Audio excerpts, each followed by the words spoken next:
Well, welcome to the Triple Crown Wargaming Studio, where today we're going to be bringing you another one of our War Council games, where me, James The Loremaster Lammin, will be taking on none other than Scott The Duke McHugh. Hello. So what are you bringing to the table today, Scott? So today I am bringing the Dark Elves. So it's been a little while since I've been on the channel, Yes. and a slightly different list. But what will they be facing, James? They will be taking on the mighty Tomb Kings, who have been an ever-present threat on the channel. But quite a different list. I think today's list is an ever-present threat. So we're going to be playing a standard battle line mission today that you'll find in the Triple Crown GT pack. So 20-0 scoring will be in effect, and it'll be 12 inches on from the edge. Yeah. So without further ado, I think it's time that we got stuck in.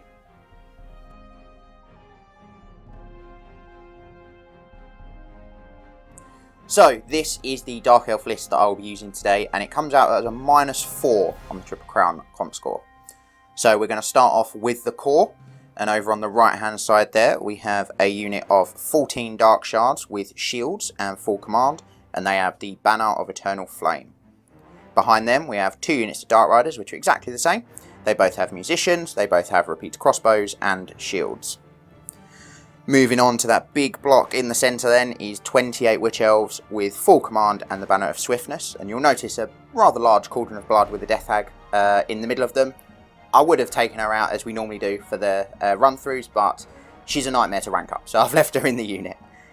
Moving on to special then, and we have got 25 Executioners, again with full command, and they've got the War Banner. And next to them we have 2 Reaper Bolt Throwers.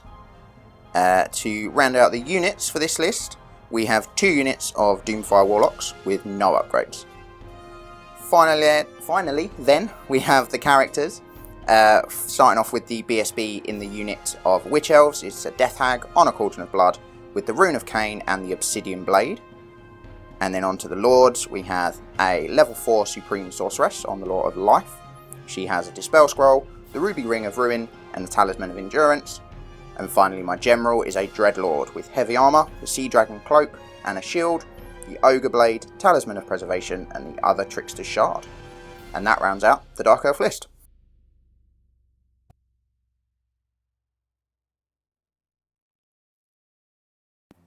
Okay guys, here we are with 2,500 points of Khemri's finest. That's right, the Tomb Kings. We're going to begin with our core regiments.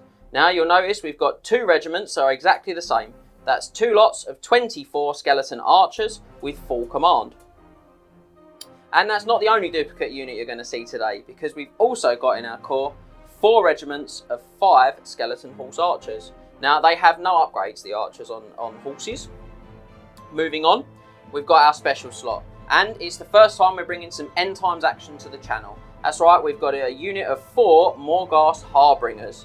And these are a real powerhouse unit, and you'll see as we go through the game why they have such a massive impact on the way that this Tomb King army performs. Now rounding out our special choice, their back, the right hand and left hand of Bagar. That's right, both of my Khemrian Warsphinxes are making an appearance today. Now they both have the Fiery Roar upgrade, but the one with the banner, the right hand of Bagar, he has also got the Envenomed Sting upgrade, giving him poisoned attacks. Moving into the rare slot, we've got a Screaming Skull Catapult with no upgrades, a Casket of Souls, and a Hierotitan. And we've got 4 characters in the army today. We've got 2 heroes. That's 2 Lich Priests. They're level 1 wizards, and they're both using the Law of Light. And we've got 2 Lords. Both are Lich High Priests. So we'll start with the first one, who's a Lich High Priest level 4 using the Law of Light. He has a Dispel Scroll and an Obsidian Amulet for magic resistance too. And finally, we have my General, who's also my Hierophant today. He's a Lich High Priest, he's a level 4 wizard, and he's using the Law of Nehekhara. He has a Power Stone and the Talisman of Preservation. So there it is, 2,500 points of Tomb Kings, ready to go.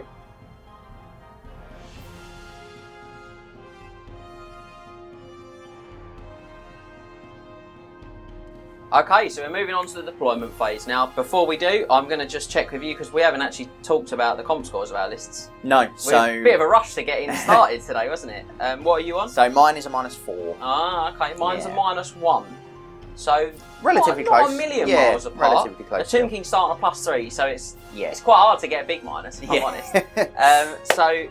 Shall we roll for some magic spells and deployment? Yeah, so I'll let you I've go got first. quite a lot of wizards. Probably quite a lot more wizards than you, as is tradition when I run Tomb Kings, outside of a narrative campaign on the channel. I'm going to start with my general, who's a level 4 on the Lore of Nehekhara. So see what he rolls. Yeah, that's a great roll. A lot of choices. That's an amazing roll. So we've got Jaff's Incantation of Cursed Blades. This one is an augment with a range of 12. Lets me pick a friendly unit and give them Killing Blow. If they've already got it, like say Morghast, they get Killing Blow on a 5 or a 6. Very good. Then I can boost the range of that one as well. That's a definite keeper. Number 2 is also a keeper, which is Nehru's Incantation of Protection. This one allows me to pick a friendly unit, again within 12, and it gives them a 5+ ward save. So very good. Nice. Again, particularly if you've got tough guys like Morghast or Khemrian Warsphinxes, excellent spell. And again, I can boost that one on a bubble to get all friendly units within range, which is awesome. I'm going to choose with my 2 ones. I'm going to start by choosing Patar's Incantation of Righteous Smiting, which we all know what that does. Picks a friendly unit within 12, gives them an extra attack, and if they shoot, gives them an extra shot as well. Excellent spell, can be boosted to affect all friendly units within 24. Mind blowing. So we're going to turn that onto that. And then we've got one other choice, and I'm tempted here. Desert Wind's really good, it's competitive, lets me move my figures really quickly. For a Tomb King army. Not for anyone else army, but it can get me out of dodge. But it's also hard to look past this one. Jones' Incantation of Vengeance, because that allows me to minus Scott's movement. She's very strong and makes dangerous terrain happen. So I'm gonna go for that one. I'm gonna take a Brucey on that one. So that's my 4 for my Lore of Nehekhara wizard, and I've got some Lore of Light wizards as well. Lots of them. All the spells. All the spells. So I'm gonna just flip these ones out nice and quick too. I'm gonna start with my level 4 on the Lore of Light. No duplicate, but I've got to be honest, pretty awesome spells. So we've got Fast Protection. This one's amazing. Allows a -1 to hit on a friendly unit within 24. I can boost that to a bubble as well to get all units. That's combat and shooting, very good. Speed of Light is number 2. What a spell. Pick a unit, make them weapon skill initiative 10. Who doesn't like that? That's 24-inch range as well. Spell number 5, Banishment. That's 2d6. Strength 4 +1 for every light wizard around, so strength 6 in my army because I've got 2 more. Hits to make you reroll ward saves. If only you had Morathai. Nice. Take a chance on that. And then number 6 is Biriona's Time Warp. Lets me pick a friendly unit and gives them always strikes first and +1 attack. It's very hard to want to swap any of those, quite frankly. So I'm going to keep them. Okay. I'm gonna, in the words of a famous movie franchise, I'll take the lot. So that is what I'm gonna do. And then I've got 2 level 1s on the Lore of Light. Yep. So I roll the first one. Biriona's I've already got, so I can choose. To be honest, Net's very good, but you're probably gonna have strength 4+ on all your units that matter, because you're gonna have the Cauldron in your witches, and the Execution is strength 4. So I'm just going to take Shems, and I'm not going to roll for the second one, I'm just going to take Shems again. Okay. Just going to go with a bit of Shems spam. So Shems Burning Gaze is D6 strength 4 flaming hits, or I can boost it to D6 strength 6 flaming hits. It also increases the range to 48 when you do that. Pretty horrible. Yeah, very good. So I've got a couple of those as well now. I also get, because I've got a Hierotitan Scott, I also get Spirit Leech and a Shems Burning Gaze as a bound spell from him. Yeah, 3 Shemses. 3 Shems. Sometimes I have 4, but 3 will do today. And I'm going to hand over to you with your wizards. So I just have the 1 wizard, who is a level 4 sorceress on the Lore of Light. Ooh. So, bit different? Yeah. See what she rolls. Ooh. Oh. Choices. Also good. So we've got Regrowth, which is an augment spell with a range of 24. The target unit immediately recovers D3 +1 wounds. Or wounds worth of models. Yeah. And obviously with Lore of Life it can be boosted if you've got Throne of Vines as well. That's D6 I think. Yeah, D6 +1. I've also got Dwellers Below, which is a well-known spell, I'm sure. Direct damage, range of 12. Every model in the target unit must pass a strength test. or they're slain. Slain? Yeah. Now, And you can boost it to 24 as well. In the Triple Crown pack, we do let you have a look at circle one of your figures against that. So that's helpful. Yeah. So I've got two choices. I think the first obvious choice is Throne of Vines. Naturally. Yeah, it remains in play, which affects the wizard. If she suffers a miscast, she ignores it on a 2+. And it also boosts the effects of basically all the other spells in the lore, bar Dwellers. And then my last choice... That's a big choice, though. Yeah, Regen's really very good. Spells. A Regen from Earthblood is very good. Flesh to Stone is obviously very good.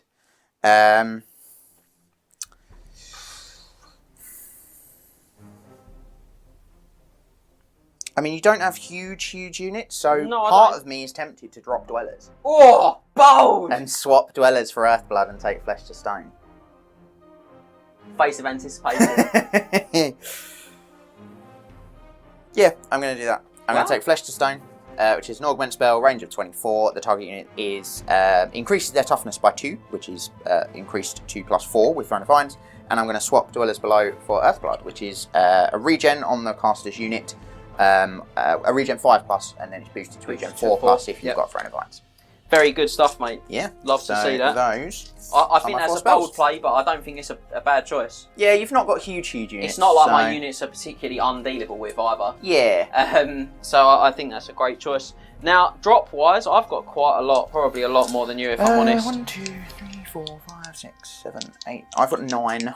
I've 12. A few. Just a few. I do think this is the way to do Tomies, though, is just to have lots of units. Yeah. And not sort of go mad on characters that are not that competitive. Yeah. So... No, that's fair. Should we roll off then? Yeah, let's start deploying first. 4. A 1. You know what? Because I'm such a top guy, we're so cool about it, you can deploy first. Ah, gee, thanks, man. Cheers, mate.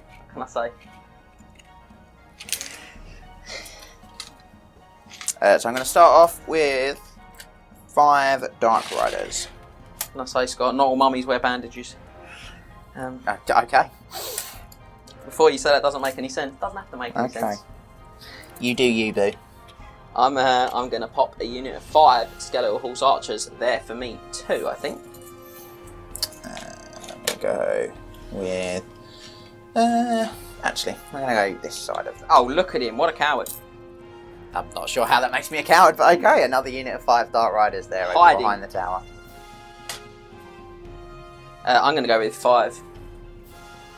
Just pull them back. So we'll measure from the trays, guys, just to remind you at home, because it's a lot easier than worrying about the bases. Yeah. So that's me, 5 more Skeletal Horse Archers. How many units of Fast Cavalry have you got? 4. Oh, wow. This has got to be the first time I think I've ever been matched. Fast Cavalry for Fast Cavalry. So, first unit of Doomfire Warlocks. No upgrades on them. Cool. And the Doomfires have spells as well, don't they? They do, yes. So, they have... what's the signature from... They have Soul Blight. And Doombolt. Yes, that's the word of it. I couldn't remember what Doombolt was called, yes. So Soul Blight from the Lore of Death and Doombolt from the Lore of Dark. So I'm going to pop my next unit of Skeletal Horse Archers just next to their buddies there. And I'm going to go with the final unit of Doomfire Warlocks. There. Oh, ladies and gentlemen, when we make that front unit flee through them and they panic off the table, we're going to have a great time. Good luck.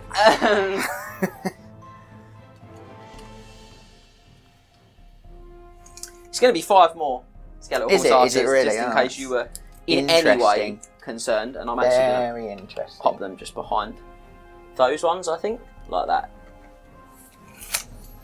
Okay, well, we're going to go with some Dark Shards. Mm. And they're going to go... They're going to go a little bit further over. They're going to go sort of there. That's 14 Dark Shards with full command. And shields. They've got shields. Very cool. Well, I think we're going to make a bit of a bold play for ourselves.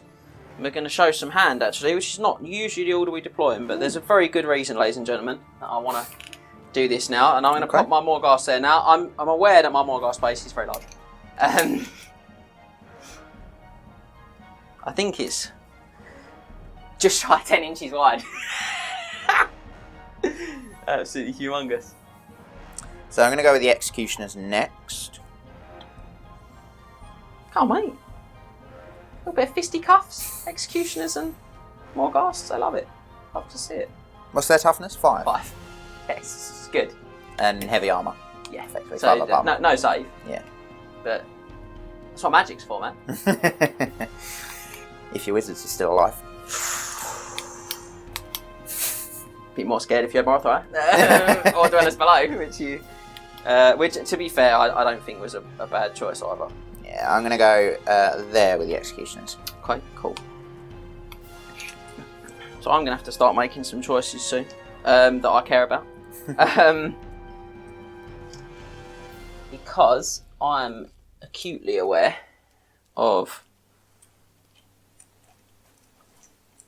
some other things. So I'm going to pop one of my cats there. Okay.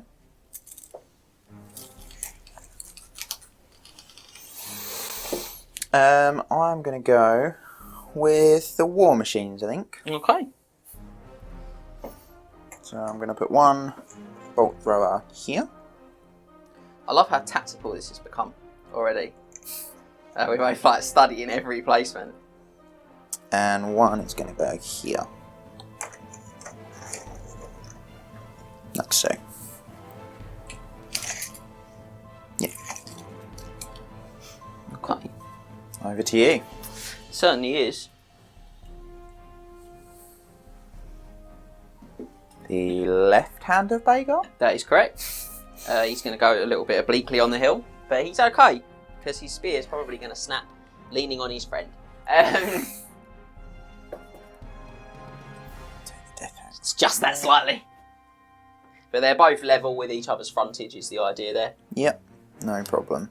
I'm going to make sure I haven't overshot my 12. Well, no, spot on. Here they go, the big girls. I'm going to go down here. That's the Witch Elves. Obviously, the Cauldron is a mount for a character, but as I said, I'm not going to take it out of the unit. You've got the character to put them in. Yeah. So, So, we can pretend we don't know who's going on there. we certainly can. Then I do just have characters left. Okay, well, I'm going to go with artillery myself now. Okay.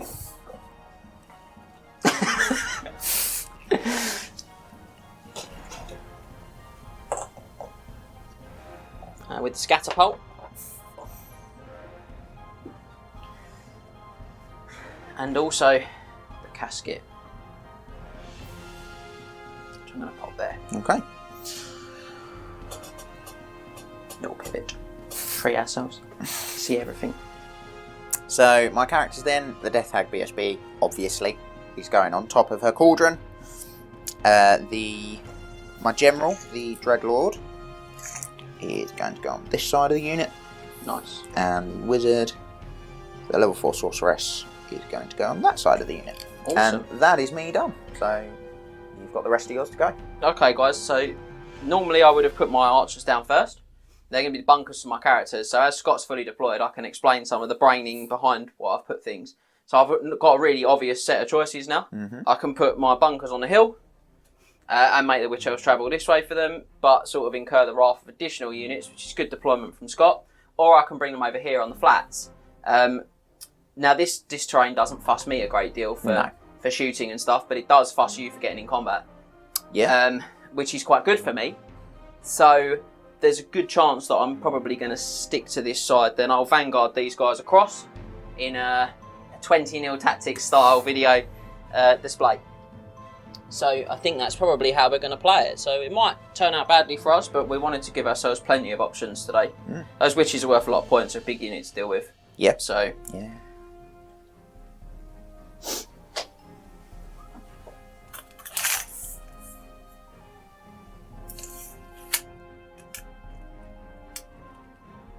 Tape measure. Plan up. You love to see it. Okay, so.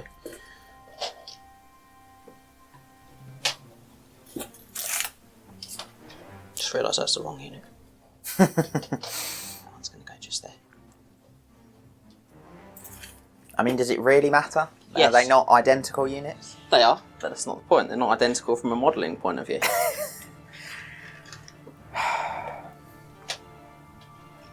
So fastidious. The hobby is very much about this for me. No, it's lovely. I can still judge things, slide them up a little bit, cheat. So, Hierotitan, pop him over here because we don't really want to sacrifice him up. In fact, we're going to pop him. Oh, yeah, interesting. Actually, we're going to pop him here, guys. I forgot Scott's got bolt throws. We're going to make him take some cover saves. Some cover saves. Yeah, or some modifiers to cover even. So I've got characters now. So I've got my Hierophant, who is going to be popped actually here, and my level 4 on the Law of Light. Not on the corner. Yeah, it's just range. So he'll probably zip up and down. He's actually made out of the Necromancer model. Yeah. Which is pretty cool. And I've got 2 level 1s on the Law of Light as well, which are the ones that have both got Shems. I'm popping them in the front unit. So all my characters are nice and tight to buff up the strength of my banishment. They're also all in the range of the Hierotitan because he's their best friend. So it's pretty basic stuff, guys, but it is effective. Vanguards. Roll off to see Vanguards first. I don't know what I got. That's a 5. That's a big number. That's a 4 for me. I don't mind losing all of these rolls if I can snatch first turn. First up, these guys are going to Vanguard across to there. Nice. First up, my guy's going to Vanguard across to here. And these Dark Riders are going to go over to here. Oh, lovely. I love to see him. These guys are going to zip 12 too. Just to there. And then Doomfire's number 1. Nice. So, I'm going to sort of have a little... What I'm going to do is I'm just going to snake these guys around that terrain like that. But they would have obviously reformed into a dart to keep their movement consistent. But I didn't want to mess about with the tray. And they're just going to zip across basically copy those over there. And these guys are going to gallop up to here too, I guess. Give us a bit of extra protection that way. Right, Mr. McHugh, the Duke gets +1. I do.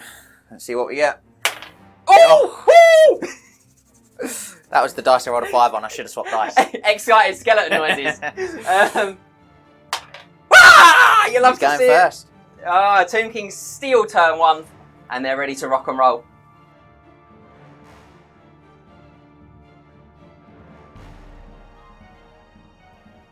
Okay, guys, we're ready for an exciting and engaging Tomb Kings turn 1. It's probably not going to be either of those things, but we'll see. So we're going to start with some, we've got no charges, so start properly, James. No charges, ladies and gents, as you might have guessed, because number 1, he's miles Quite far away. And number 2, I don't really want to fight him particularly quickly. What we are going to do, though, is just slide these guys 8 to there. Make sure they retain some range on those witches, so they actually have to slide forward ever so slightly. That's quite a long way away over here. Call that catapult. Now, these were in range, I think. No, they were not. So I have to move into this this dangerous terrain to get into range. Yeah, this is going to be fun.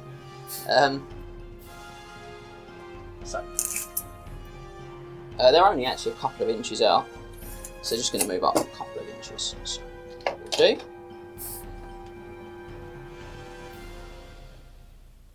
Good times. That is not going to balance. It is not. So, what I'm going to do, guys, is just pop those guys like that, basically. Measure the length quickly. 8. Boop. There we go. That'll be the frontage of our unit. Not going to stress too much.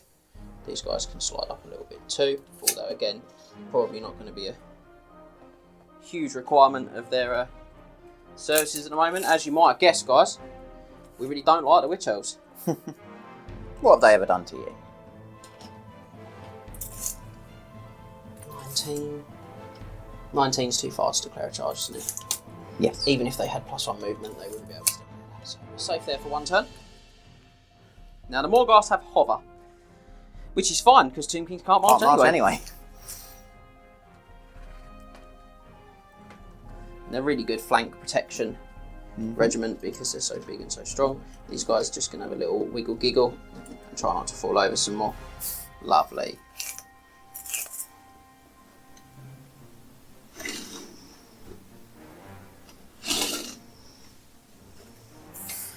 Okay, so that's going to be our moves. We're going to go for some magic. Okay. Time for hopefully some Tomb King devastation. It's a 6 and a 1. So I've got 3 channels because of my Life Wizard and then the Doom Fire obviously also channel. Nope. Well, I've got 4 channels because I have 4 wizards. You do? I don't get any either, but I do get D3 from my casket. Yeah. She's only 1, so not a great turn. 8 to 6. I think this is the closest I've ever been in dice to a Tomb King. Worrying. So I'm going to start with 2 dice, I think. And I'm going to go with... Interesting. I'm going to start with a Patar's Incantation of Righteous Smiting on the unit of skeletons here. Yep. To give them an extra shot. Yep. That's an 8, plus my wizard level for 12, plus my Hierotitan for an extra 2. So 14 on 2 dice. That's pretty good. What's the range of Shems? 24 or 48. Okay. And banishment is the same. What's the casting value for the 48-inch range Shems? Shems, it's like 14 or 16. It's really high. Okay.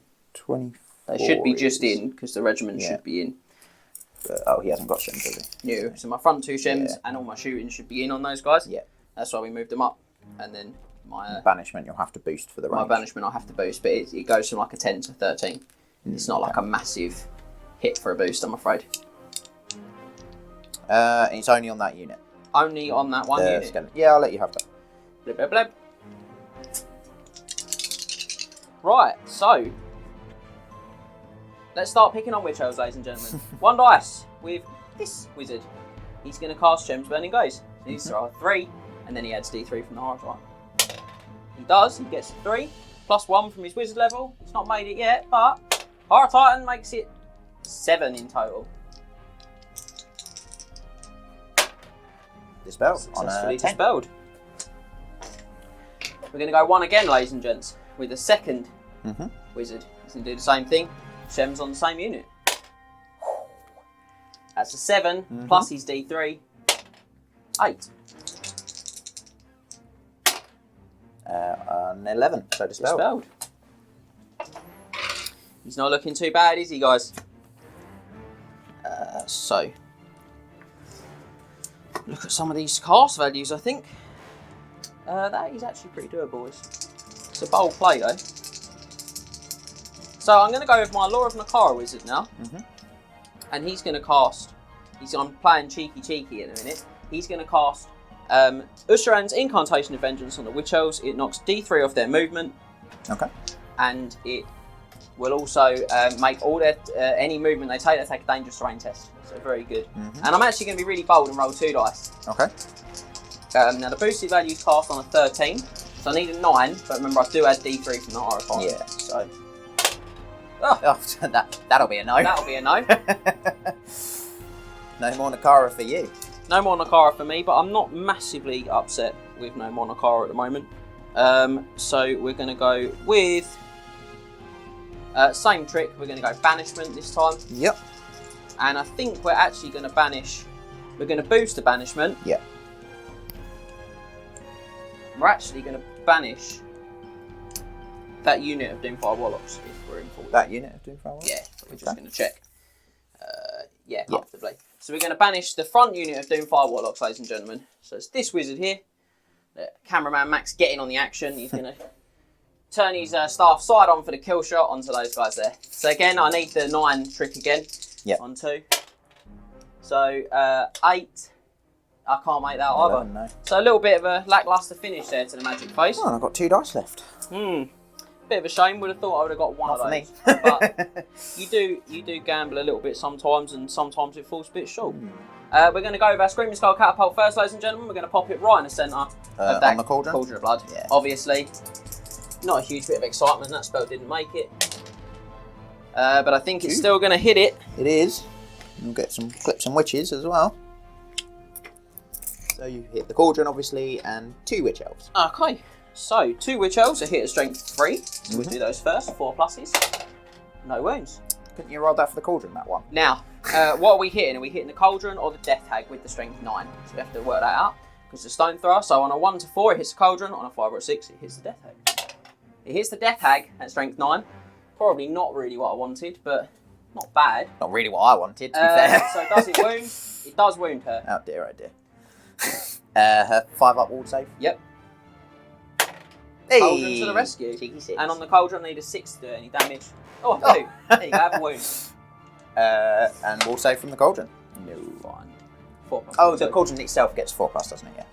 Certainly does. And then gives out a 5+. Not a great start, guys, so... Whew. That was close. Lost the dice there. So we're going to go with 5 guys on the hill at these Dark Riders at the front here. Yep. Got to So make the little shooty noises. 5's to hit, 2 hits, and 4's to win. 1 wound. 1 wound. No armour modifiers. No modifier. No, so 4+. 1 dead, I'll take that. Next 5 guys on the hill. Same unit. Same unit. 2 hits. Again. 1 wound. Another 4+. Whee! No.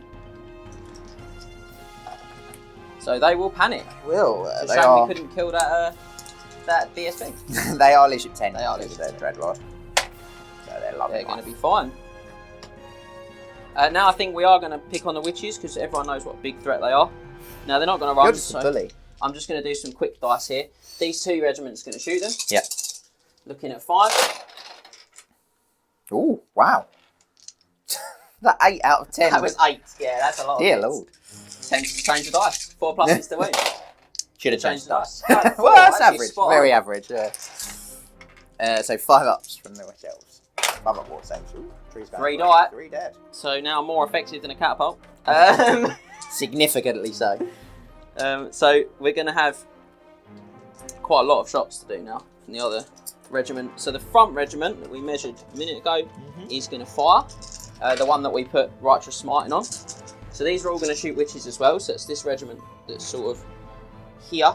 Imagine transposing it into its place. Now the 2 at the back can't shoot because they would be volley firing. Yep. So they can't do that. So these would be 5s, and I'll roll this twice. So that's 2, 3, 4, 5, 6.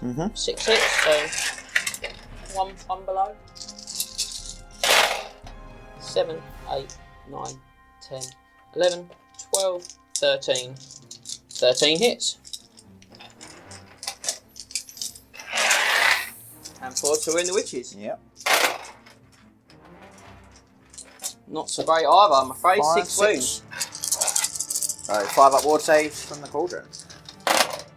James moving the table. No, Table. all 6 dead. Oh, okay, well that makes up for Wow. an only alright bit of shooting.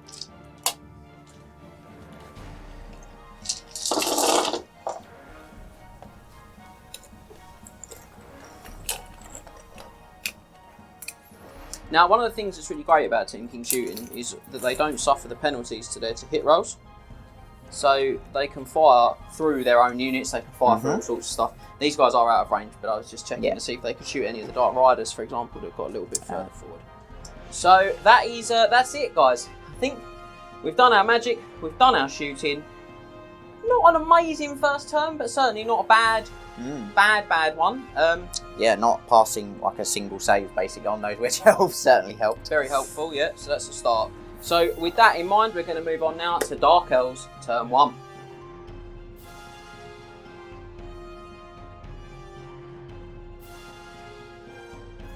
So, on to the Dark Elves turn 1 then. Let's see if we can get some of those Witch Elves back, I think. I am studying the table now, it's going to be very intense in the next couple of turns. Yeah, so you measured this as, it's 18. Is it 18? It's 18, I thought it was just over 18, but I mean, yeah, either way I can't make that charge. do you have to test though if it's 18? I I don't know what you've taken because they're moving 5 normally. But I do have to test it. So you do have the banner. I do have the banner of swiftness on the unit. So they won't be. Oh, they probably will be leadership 10. They are leadership 10 from the Dreadlord. Nice. 10 with a reroll from the Death Hag. They're fine anyway. So yes, with that banner of swiftness, they're going to march up. A big 12 with a wheel.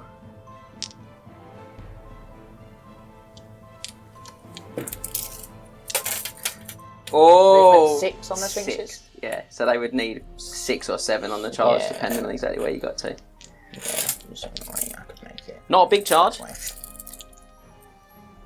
3 around. The tray is going to hit the crossbows, but It's only the tray. It's not the. It's not the figures. 9. 9. The accountant does math. Nice. That is 14 now. Yeah. More than so 13. 8. Yeah. So doable. Doable, but I might actually be out of your arc, to be honest. I might have just We'll have to have a missed your check. arc. Yeah. But I'm probably not that excited about charging you. I'm not gonna lie. Not gonna lie. You're happy to go there. Yeah. The Doomfires are gonna. Unit number 1 is gonna fall off its tray. And go to there. Unit number 2 is going to do a very similar thing. And go to there. And they can see through the Doomfires to potentially Doombolt some things. Only 18 on Doombolt, yeah. They can Doombolt them. Nice. So in actual fact, they're not going to do that. They're going to come around here. And very potentially Doombolt that. Certainly all very viable at the moment. Yeah, I'm quite happy there.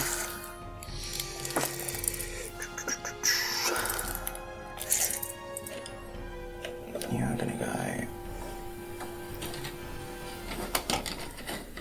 there. I have to come back a little bit, like that.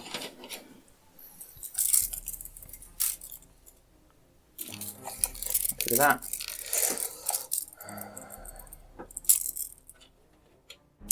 Get in short range. You're actually going to do a very similar thing and just rock up to there to get into that short range. Actually, the side of their tray. They've got lots of movement, so I'm basically just trying to stay as far away from the Sphinx as I can while also getting in short range of the skeletal archers, but I don't think that's really going to be possible. So they're only going to come up to there. So still a fair way from the Sphinx. The Sphinx is Sphinx they are. terrible. You're on the hill, so I can see over quite clearly. So that is fine. These guys might pop into the forest, so they're going to rock up 5 with a bit of a wheel, and the banner's going to fall over, who I'll put back in a minute. That's 1 inch round and then 4 inches forwards. I think we're still in the process of magnetising everything we use on the channel all of the time. And then these guys, yeah, 24, so that's fine. This is 24 as well. Cool. These guys are going to march up to about there, I think. You've got to keep your inches though, remember? Yeah. We're gonna go. All getting very worrying, guys. Stay on the tray. There we go. Now we'll round a little bit more and go a little bit less forwards. There we go. You can still see over everything. You could also shoot them. So yeah, quite happy with that. On to magic then. Yeah. 5 and a 3. Much better roll than I got. Now I've got 4 channels, so I'll do them nice and quickly. I do get a channel though. Okay. For a 6 to your 8. And 3 channels for me. I get one as well. One as well. So back to 9 to 6 now.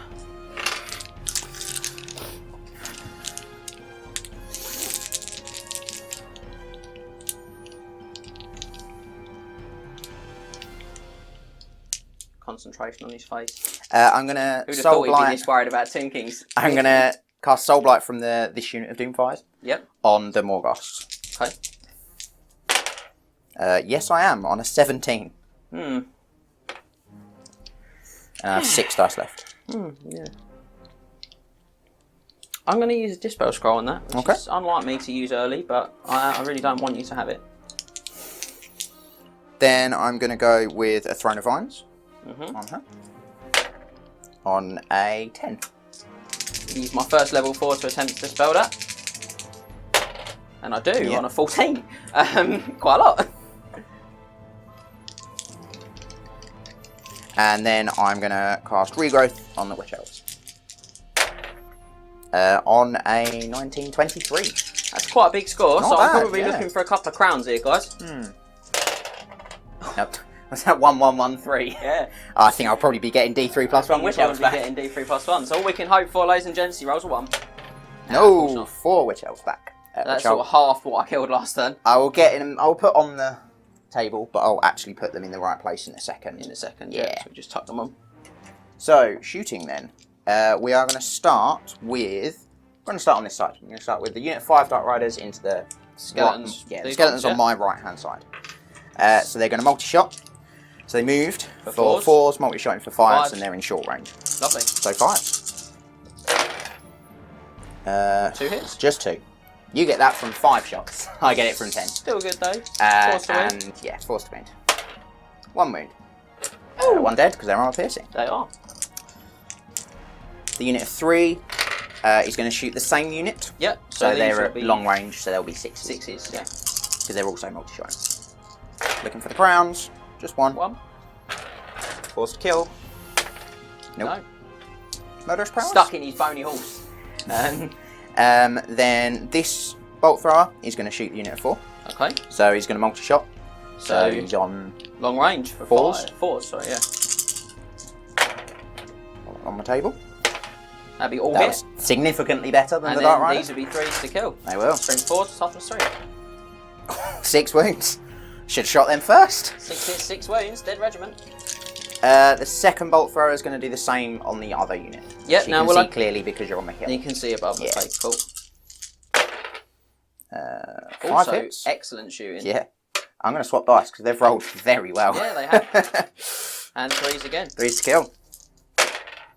Oh, there's 1 left. Wow. So frustrating. Oh, I tell you what, I could do. No, that's a shame. I was going to say I thought I had the repeat handbar on my Dreadlord, but 1, he marched, and 2, I swapped it for something. So it's actually not in the list. Excellent. But I was like, oh, this could actually be a time when those 5 points come in handy. Actually better shooting But than no. mine, I think, at the moment. These aren't going to be in short range of anything, are they? No.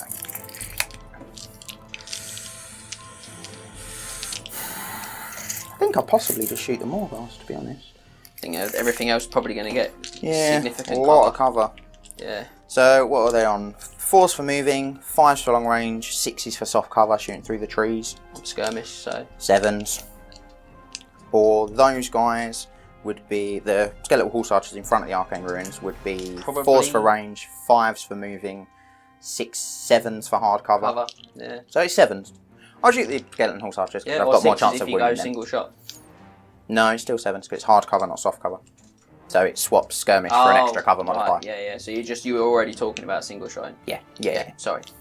Yeah, so I'll go into the skeletal horse archers because they're easier to wound. Yeah, than makes you go sense. through. So I've got 14 shots.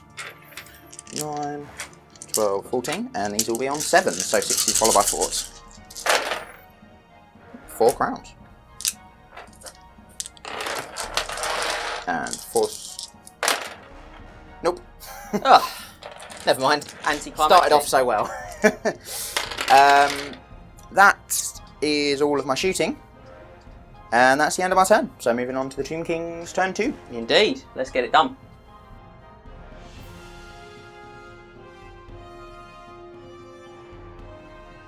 Okay, so Tomb King's turn 2. We're actually going to come out of the box a little bit this turn, I think. we're a little tighter earlier than we wanted to be. So we're going to start with this Khemrian Warsphinx. He's the left hand of Vhagar, and he's going to declare a charge on these Dark Riders here. Now, he needs an 8 to complete that charge, so it's not necessarily that definite for him.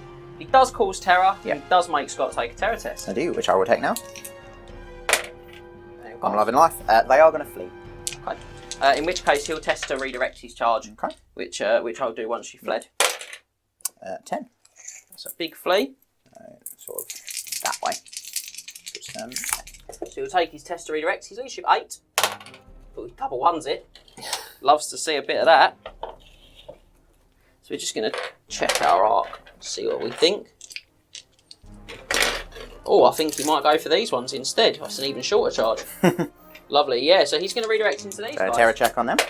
They're fine, and they're also going to flee. Also going to flee. 7.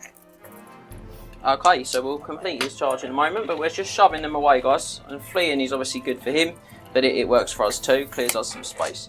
Now, my Morghast are next. I'm going to declare a charge with them against your Executioners. Okay, they will stand. They hover, they're Swift Stride. They're only 17 away, so they need a 7. They don't cause terror, do they? They do cause terror. Ooh. Could be a big moment, ladies and gentlemen. So I'll leash at 10 because of the Dreadlord. Nah, they're fine. I saw the crown, I got a bit little bit scared. jumpy, but they're fine. So that's all for my charges. So we'll try the Morghasts. They need a 7, you say? Yeah, I might cry if they don't make it. Nah, they should do. 8, just. Woo! So going to take them off their base. Ooh. We're just going to work out the best way to maximise them is what we're looking at. Oh dear, I do. I will come out, I promise. So I can't maximise against both the characters by the way. Oh, I might. But now, these are great figures, ladies and gentlemen. You love to see them. So I think if I maximise corner to corner there, I'm just out of 2 on the Dreadlord. You are. That's what it looks like to me. Mm-hmm. So we'll save this for the minute. Dreadlord's got a lot of work today. Now we're going to do our foul charge on him. Yep. This one's straight. Should have stood. I've fouled every one of those charges. So he can only go forward because he's blocked by his friends, basically. Yeah. And then we're going to go to our remaining moves. Start with these. 8% of their regiment. Mm-hmm. And in lightning fashion, we're going to do that little pivot at the end. But you all knew that was coming. These guys are obviously not actually there. So he's just going to slide back a touch. Yep. And he can actually pivot quite a bit. Mm-hmm.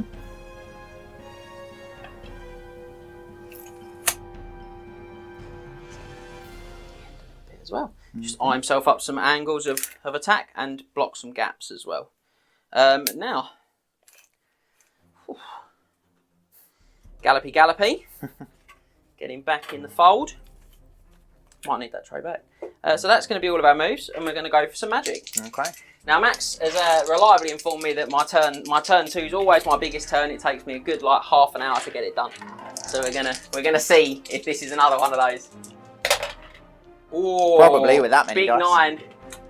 9. So I'll do my 3 channels. 2 for me. That's 7. And I've got 4 channels, which I get none of, but I do get the casket for 1, so 10. So 10 to my 7. So again, not really bridging a huge not really. gulf again. So, well, boy, ladies and gentlemen, have we got a lot that we can do now. Oh, I didn't move these up, silly, but they are just in range. Cheeky boy, cheeky. You love it. You love to see it, guys. Right, so. Didn't think about these. Got a bit excited over it, didn't I? Didn't think about them. Oh, we'll go with that, I think. So we're going to use 2. We're going to go for a banishment on the right-hand unit of Dimfob.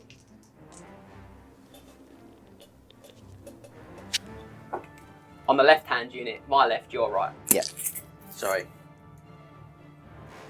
That's out of range. Is that out? So I'd have to boost it for them. No, I'll go for the smaller unit. Why not? Okay.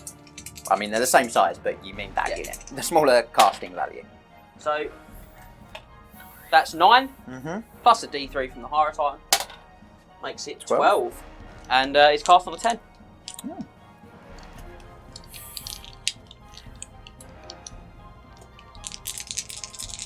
Gonna go 3 dice. Yep. And dispelled on a 12. Good! That was a scary one, Scott. That's fine. Totally fine. Totally wasn't worried about it. No, you didn't strike me as you were. Terrified. So, Terrified. 1 dice. We're going to go for a Shem's Burning Gaze from this wizard onto the witches. Okay. We certainly are on an 11 plus the D3 from the Hierotitan. 12. Go for it. Can't stop everything. 4 hits. Ooh. 3 wounds. They've got 5+ ward, and the cauldron, I believe, also gives them magic res. Magic res 1, which I I'm think gonna it is, but double it might check. be 2. Check it.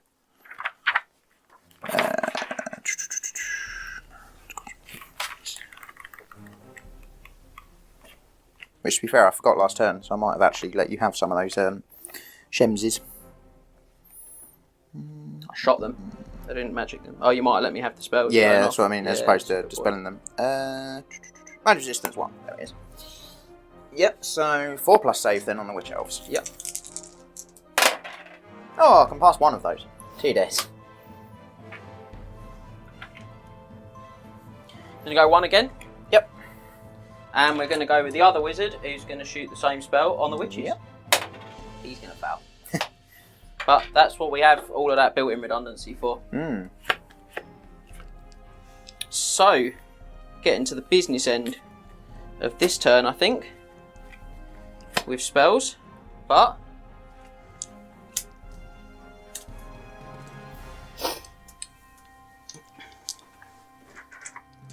three dice. We're going to go a boosted value for Jaff's Incantation of Cursed Blaze. Just the extra shot. No, sorry, no, it's the extra Killing Blade. Oh, Killing Blade. On the Morghasts. Okay. 10, 13, 17, 19. 19. That was 2. You got 3 left. I've got 3 left.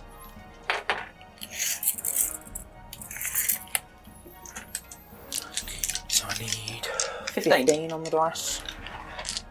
So slightly over average, not massively. No. You rolled 13 on the dice, which is over your average. I'm going to scroll that one. Yeah, okay. Excellent. So, scroll out of the way. I think I'm going to use my Power Stone now on my level 4 Lord of Nehekhara to give me a total of 5. And I'm going to go for a boosted value Patar's Incantation of Righteous Smiting, give +1 attack, or +1 shot, or both, if they can do both. Yeah, I can't stop that. Certainly will. Concern? Would I have stopped it if I hadn't used the scroll? Yes. Oh, the other spell, yeah, you would have. Damn it. So this unit here is going to be affected. They're going to regain some lost wounds. They're going to regain 2. Not great. D3 + 1, isn't it? It is, yes. So a D6, just to be clear. Sorry, guys. Yeah, so of course I rolled a 2. So, yeah, so it could have been either. It could have been either, yeah. And then everyone else is fully wounded. This could be about to be the end, as we know it. Miscast. No, 7. Fine. You love to see Everyone it. in base contact? Going to hit 3 guys. Yeah. And kill 3 guys? Oh no, you've got your I had Hierophant regen. Hierophant 6+ regen. No, it goes 3 guys. But that is a really great spell, and to get that off now, he's got a lot of potential to do big damage. So, pretty good magic phase this time, guys, I'd say. And again, I think it's really cool with this army. You can just do so much with drawing dice, with the 1 dice thing, and just trying to put loads of pressure on your opponent. It's really horrible. So, we're going to move on to our shooting phase now, and we're going to check some stuff out. I don't know how viable this is going to be. 9 guys, isn't it? No, you'll miss this one. So I think so 8. Yeah. So 8. 8's not bad, ladies and gents. So I think we're going to go with that. We're going to blow his breath on the witches.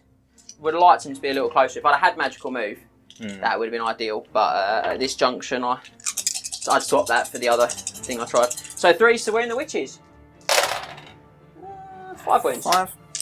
Pretty much the average there. 5 + 4, say. 4. Lost.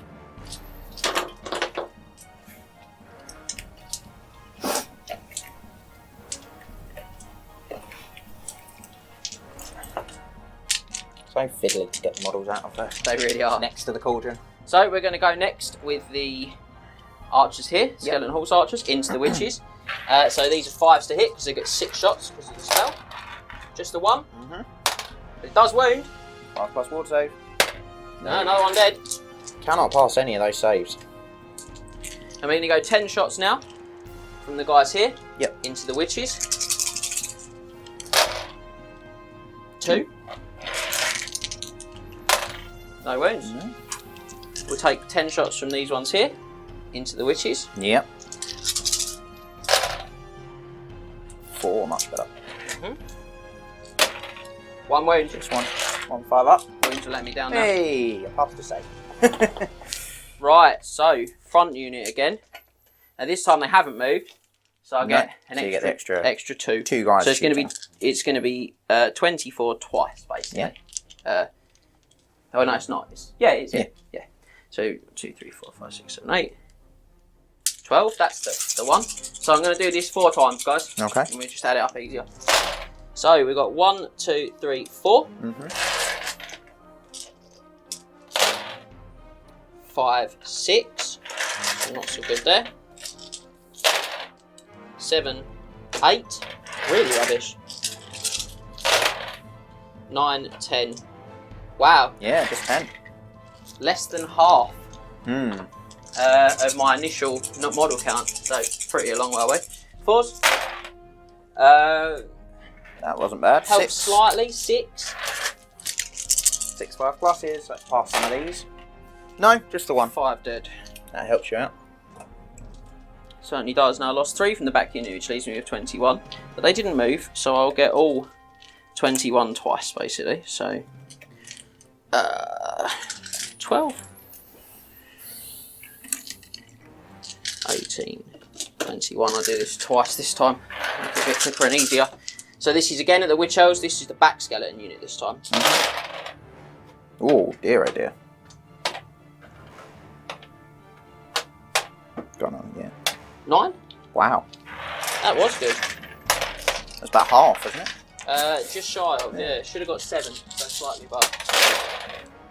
10, 11, 12, 13, 14, 15, 16, 17. You love to see it, so we knocked 4 out of that pile.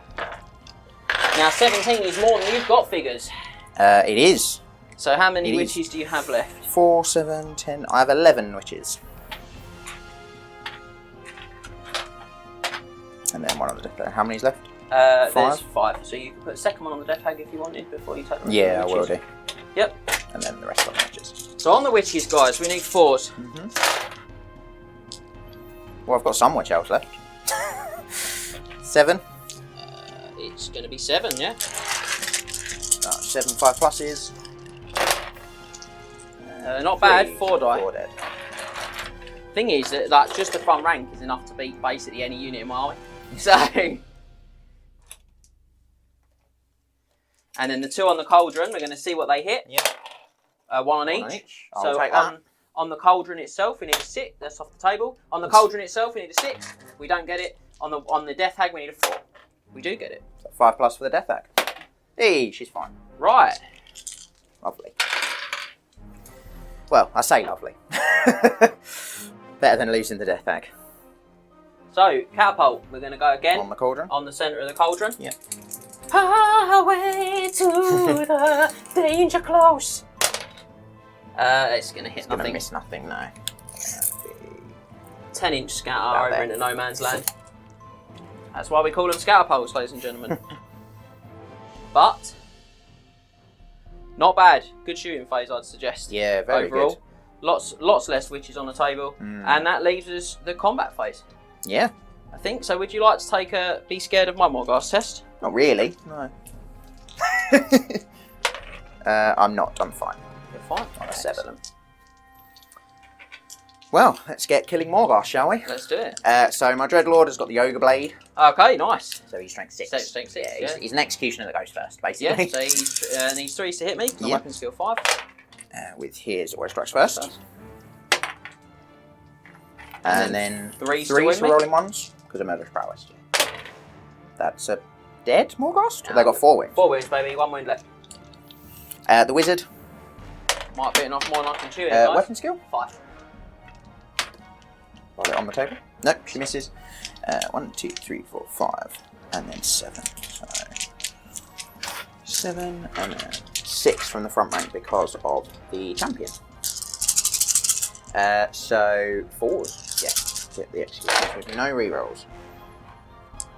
Not bad. Pretty average. How it looks. Did you have 6 and 3s again. so 13 in total? Yeah. Yeah, 3s again. 3 rolling ones. No. 3 killing wow, blows. That's huge though. 2 dead Morghasts. Yeah. So I'm actually gonna go 1 on each, I think. So 1 on the wizard, 1 on the unit. Yeah, because I've got 5 attacks each now. I've got 2 hand weapons and the extra spell. The spell, yeah. So on the wizard, I need 3s. So 3 hit. Yep. And then I'm strength 5, so I need 2. Twos, But sixes 6 to to kill kill him him both. No. No, but she is dead. No, she isn't. She has a save. Was it 3? 3, yeah. Yeah, she has a 5+ ward save. Oh, okay, nice. No, she's dead. Wah-ha! Well, at least I used the scroll. And then on the regiment, I need 4s to hit with these guys. Just the 1. Couldn't have done that on the wizard, could 2s you? to kill. No. Really? You couldn't have done that on the wizard, could you? I do get 2 stomps though. Yeah.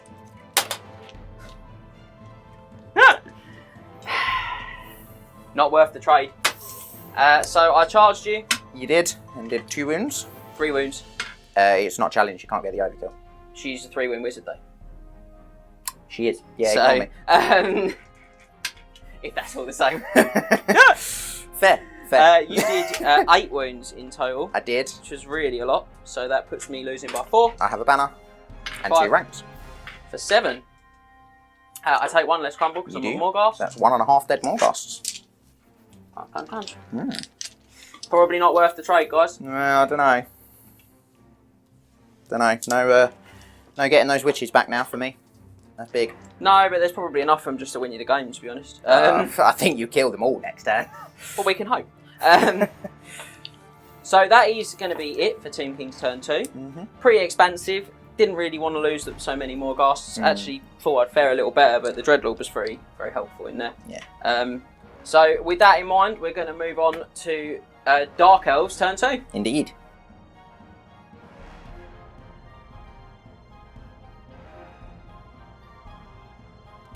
So, Dark Elf turn 2, we were saying we're not sure, we can't agree whether that was worth the trade-off for killing the wizard for losing almost all of the Morghasts. They're probably not, well, I think you're probably a lot cheaper than me. I don't know how many points the wizard is. They're 320, so quite a bit. Yeah, she's probably about 290. Or maybe then, maybe. I mean, they are going to die though. They're probably not even going to attack now. No, probably not. Right, so do I have any charges? Well, the witches would need to test if they didn't want to charge because of their frenzy. Correct. Do they want to just charge and sort of get out of the way? They're going to run over there, aren't they? Yeah. Am I that bothered? Otherwise, I just sit there and I'm miles away and I get flanked by a cat. Yeah, they're going to charge. Oh no! What will I do? This terrible onslaught that's coming my Tomb King Skeleton Archer's way. Don't worry, they've got 4 attacks a model thanks to their magic spells. They'll be fine. This message was sponsored by Tomb King's Stone. I was just checking to see if the Doomfighters have to test the marks. That was all of the Morghast. Which I think they will, but that is the only charge. Chargeroo? Yeah, I'm not going to roll it because I'm an inch away. No, and in fact I'm going to very helpfully, as your friend, do it because you've got to reach over a lot of figures to do it. Boop. A lot of very tall, spindly figures as well. So they're in there. They are. So, rally these guys. They're leadership 10 thanks to that Dreadlord being relatively close to them. Ooh, they do. They're fine, and because they volunteered to flee. And they are fast cav, they can feign flight. They certainly can. Now, where do they want to go? 6, so he's going to need an 8. He is. I don't really want anything to do with that cat, to be fair. They go up. Yeah, we can't get out of arc. Could you roll a 6 and be like down here for your foul charge? Then I could have got out of your arc. Honestly, mate, I would have happily done that. Because it would have given me a chance to walk up and breath weapon something next turn. Oh, decisions. The 2 was disappointing, I'm not going to lie to you. The 2 and the 1 was very disappointing. Yeah. Right. It's nice to see Dark Elf players under this much pressure. Can you see? Get a bit of cover.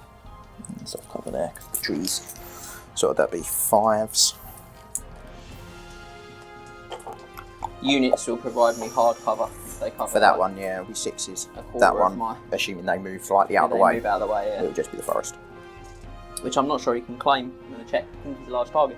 No, it's the, I was looking at the pulse archer. Oh, yeah, no, they can claim it. Put foot down.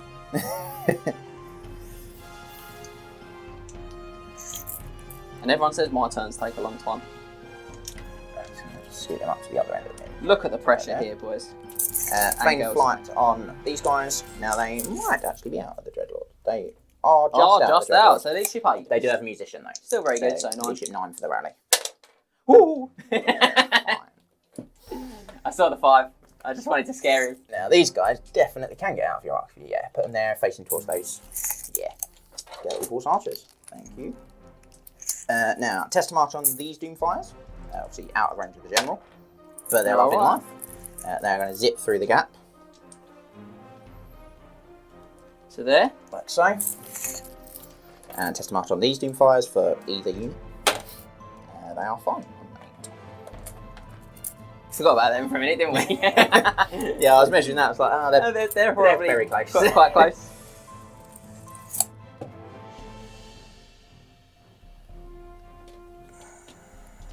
Now, what way do you want to face?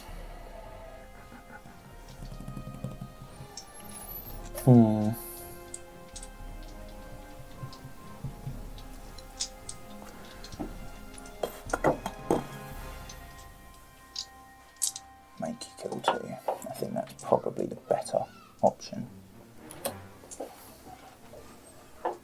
Yeah, and they're actually going to go around a little bit more. Yeah, okay, cool. Just twist a bit. And then these guys.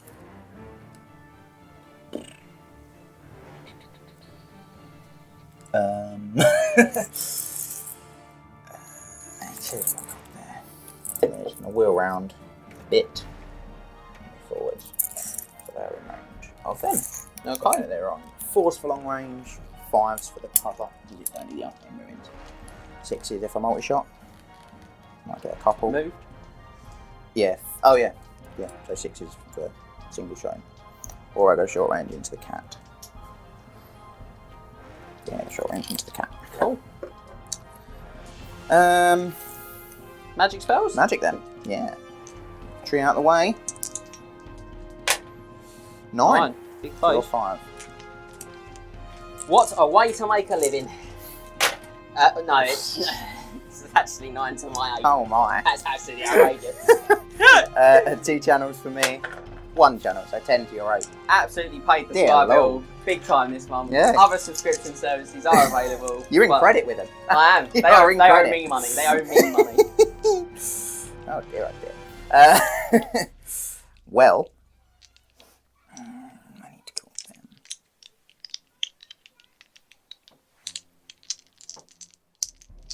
We're going to go 4 dice Doombolt from these guys, a normal level Doombolt into the Horse Archers. Yeah. Yeah, you are. Yeah, okay, sure.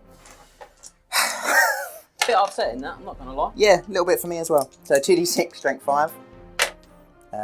5. 2's to kill, mate.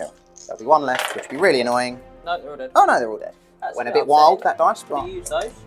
Been very useful to me. yeah. So Doomfires don't miscast in the normal way. They take D3 wounds, which they then get you their their 4+ savings. ward against. So they take 2 wounds and 1 dice. Yep. Be happy with that, I'd have thought. Yeah. Yeah. You had the Spiteful Conjuration as well from the 360s you rolled, so you had a really good chance of getting that one Yeah, done. that's very true. And then James is going to pick up 8 Take dice. 8 I'm dice going to try and roll 2 6s again. And the other unit of Doomfires is going to big Doombolt. Yep. Because I need the double 6s realistically, so I might as well go for the big one. Yep. And they're going to big Doombolt into toughness of the Hierotitan. 6. So 5s to wind him. Probably kill him if I get it off. It's very doable. Yeah. Concern. He does help you out with your magic, but I do sort of want to get rid of your shots.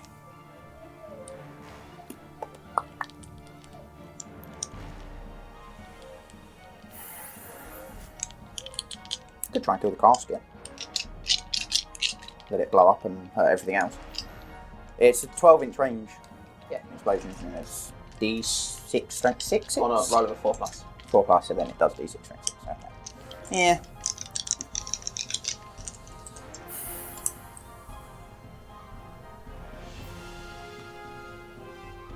I'm going to go into the Hierotype. Okay. Yes, I am.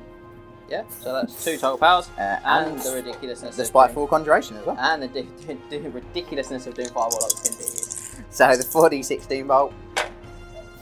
17. So well above again. It's going well, boys. 10. 17. 5, so you should kill him. How many wins you got? 5. Yeah. 1, 2, 3, 4. Only 4. Okay, so 3d6 off the Spiteful Conjuration, no? He's only strength 1. And there's only 6 of them. 6s will do though. Yeah. So That is 3. well, I don't think I'm going to throw. I don't think I'm going to throw triple crowns to save him. So we'll see though. No, not even 1. And then the miscast for the Doomfires against D3 wounds. 2. Yes, they get their ward save against. Oh, 2 die. 2 die. So we'll panic. They will. Second. Love No, they're absolutely fine. Would have liked to have not lost 2 Doomfires, but... or 3 Doomfires across the 2 units, but I will take that. I think that was a very, very good turn on the magic phase, considering I've already killed your wizard. Yeah. So shooting. Yeah, we're going to start with Unit 3 into the 3 Skeletal Horse Archers. Yep. So they are going to have moved, they're going to be at long range as well. Hard cover from the cat. Yeah, so 7s. And then 3, 4, 5, 6, 7s for hard cover. yeah, and then 8s if they're multi-shot. No, they'll just single shot. Okay, so 7s. One hit. 1 hit. And 4s. No. And the Unit 5 are on the same. Or can I see past the cat?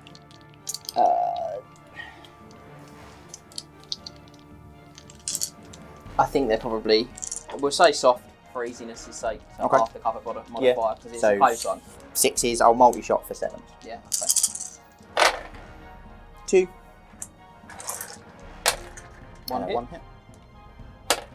No. Well, that was worth it. Anticlimactic again. Oh, I haven't shot bolt throw, have I? No. That's good. This bolt throw... Yeah, this bolt throw is going to shoot them.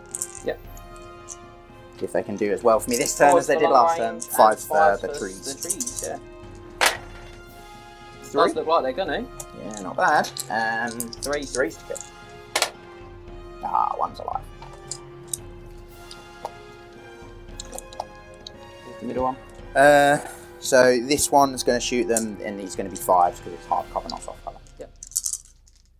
So 6. Sorry, 6s because it's hard cover, not 2 soft hits. cover. Absolutely outrageous. Oh!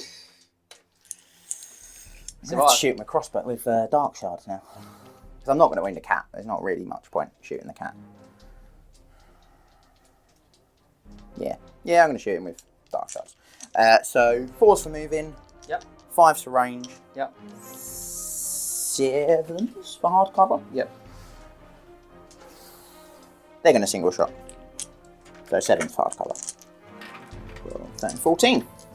Come on, the little skeleton horse archer that could. 2 6s. 4s. Yeah. Oh, have swap a the word dice. with Swap the yourself. dice. 4s. Oh. Oh. Ridiculous. I mean, he took literally my entire army shooting at him to kill 3 skeletal horse archers. Yeah, he did. He loves to see it. Combat then? Yeah, where would you like to start? Start with the dudes. Impact hits from the cauldron. 1. 2s. Dead skeletal horse archer. scythed? I don't think so. I think despite the spikiness, I don't actually think it's scythed. Because it's like a big set of stairs in your grill, which I feel like would hurt a lot. Yeah, Max you'd can think. show you the stairs You'd think. in the grill there. No. No? Okay. No. Fine. Right, so do It's also got 6 up armor, so. you want to... Yeah, Death Fag. Yeah? Start with her. I think she's 3 attacks basic. She's 3, she gets 1 Frenzy, for Frenzy, and then D3 from the Rune Rune of of Cain, Cain if she's yeah. taken it, which I'm going to assume you do, because almost no one doesn't take the Rune of Cain. Rune of Cain, another 2. And the only time you don't see it is Witch Brew, and you haven't mentioned that before you started, so. So 3s. Boy strikes first. Give that another go. Okay. You still got enough. Threes? Yeah. Threes again, re-rolling everything because of the cauldron. Yeah, so that's the murderous prowess from the Dark Elves there, guys, if you didn't know. Lets you reroll ones to wound, and then the cauldron sort of ups that to any failed to wounds. Very good, but they are frenzied. They do, so they do have to overrun 8. Gets them actually a decent way away from that Sphinx. It does. 13, 14, I think. Yeah, you'd need quite a lot to charge them now. Morghast. So the Dreadlord's going to... I cause terror. Rock up. No, you do cause terror. I don't care. Okay. So the Dreadlord's going to move over. Yeah, I'm not going to move the model, but... he hits you 4 times. Yep. And you can do... Twice. Kills me. Just enough to kill.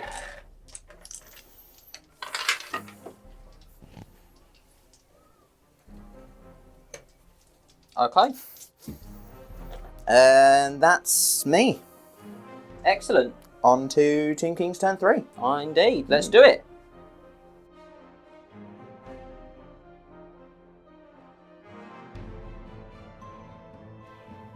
Okay, guys. Tomb King's turn 3. I think this is probably... Every turn feels like it's an important turn with Tomb Kings when you're trying to win games, but I think this one could be particularly vital for me. So again, I don't know if I really want to come out of the box, but I am quite tempted, if I'm honest with you, to go for some jam. But I am still a long way away from my spells if I do that. So, I think you should flank charge the Witch Elves with those archers. It's definitely not a knot, to be honest with you, because I can put so many buffs on them. Yeah. That I could potentially break them down. But I don't think it plays to my army strengths. No. So I think I'll probably leave it if that's all right with you. So I think we're going to start with this cat here. Yeah. He's going to declare a charge on those archers. Yeah. He needs a 4 to make it. They're going to stand and shoot. They can. There you go. We'll have to take a terror test first, though. Yeah. Leadership 10 because the Dreadlord. Loving life. Now I'll check if he's a large target, because it will make a difference. He should be, but some things that aren't are, and some things that are aren't. Yeah, he is a large target. He is. Okay, so I'm short range, so I'm on 4 to stand and shoot. Yep. So I'll multi-shot for 5. I'll do this twice.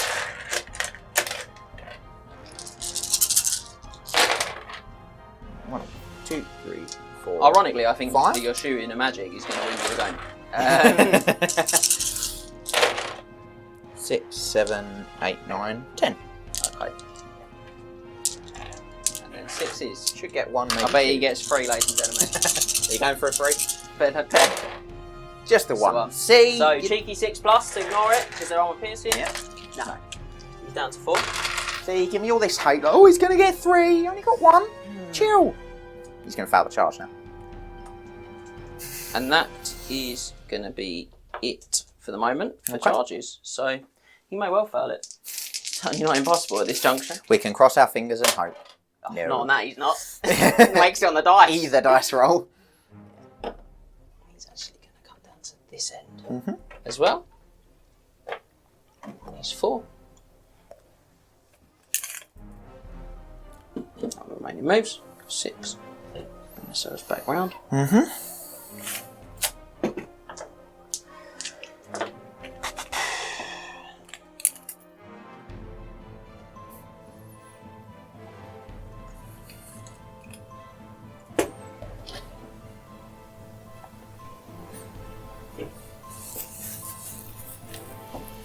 Rock back a little bit. Yeah, just the same. Just yeah, sort of where they were effectively. Where they started the game, yeah, basically. So, plenty of what I need for my arcs and stuff. Yeah. So, gonna probably be quite a pivotal turn for me. Bit of magic then. Yeah. 9. Pretty good. To 6. So let's let you 2 channels do for yours. me. Near. 4 Just for me. 6. No. And a casket. 3. Ooh, big 12. First time you've had the 12 dice, isn't it? I think It certainly is in this game, yeah. Now, whether I can make it pay without a Hierotitan is going to be a huge question at this point. Yeah, he certainly would have helped. He certainly would have. So, You've used your Power Stone as well. Which I is have used my Power Stone, yeah. helpful for me, so I wouldn't have thought you could get any dice from anywhere. So I'm going to go 2 dice to start with on this level 1 here, and he's going to Shems Burning Gaze at the Doomfire Warlocks in front of him. The normal level Shems, yeah? Yep, baby level 1.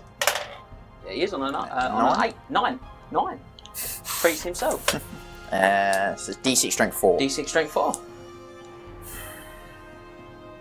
It's only banishment that makes me reroll my war saves. It's only banishment that makes you reroll your war saves. 5 hits.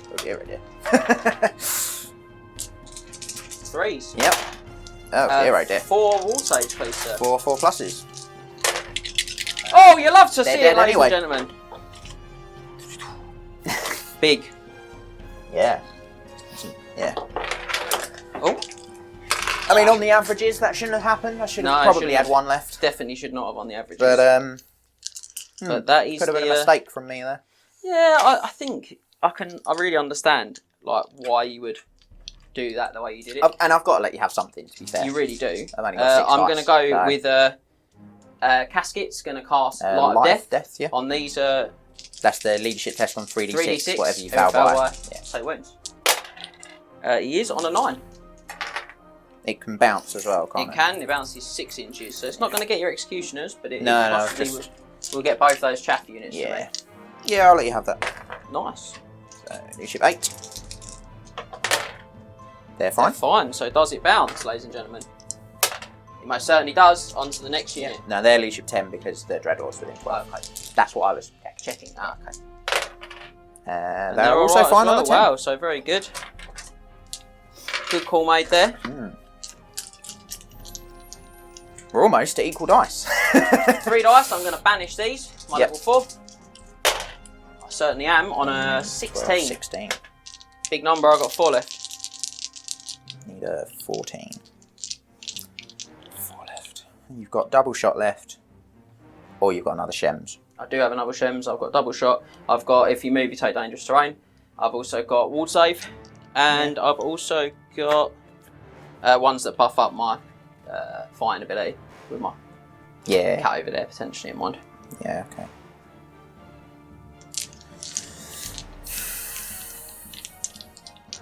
What does the boosted version of Extra Shot cast on?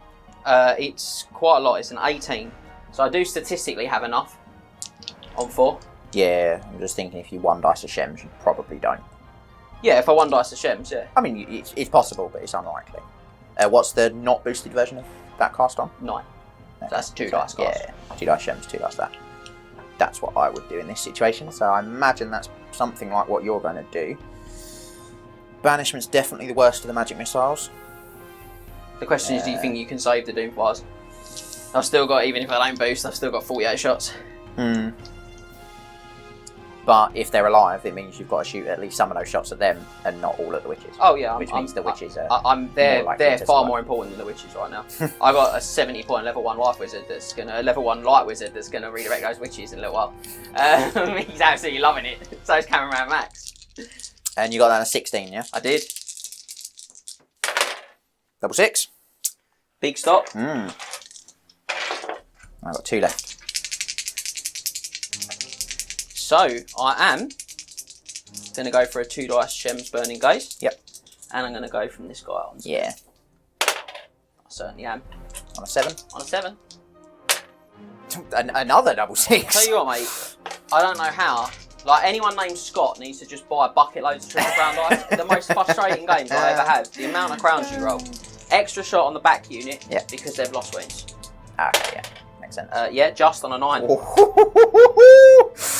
Give me back 4 models. I've only lost 3, so... that would have been the pièce de résistance if you'd have found that. Certainly would have been. As the Belgians would say. So... yeah. It's just going to be the one behind the wizard that can't shoot at the Brolocks. Or the Doomfire Warlocks as they're actually known. I did move, so 2 at the back are lost as well. Yeah, can't volley. So I can't volley, so... I'm going to check that again. I think it might be a little bit further over than that. I think it might be 2 can't shoot. Yeah, I agree. Cool. So, what we're saying, these ones can't? Yeah. So, we're going to go we are going to go into Doom Fires because it's our best shot at actually putting them down. Yeah. So we got we had 24 in the unit. We've lost 1, 2, 3, 4, 5. So we've got 19. Yeah. Easiest way to work it out. Yeah. So 38 because they're double shotting. Yep. So I'm going to throw this twice. Yep. At the Doom Fires. 5. 5.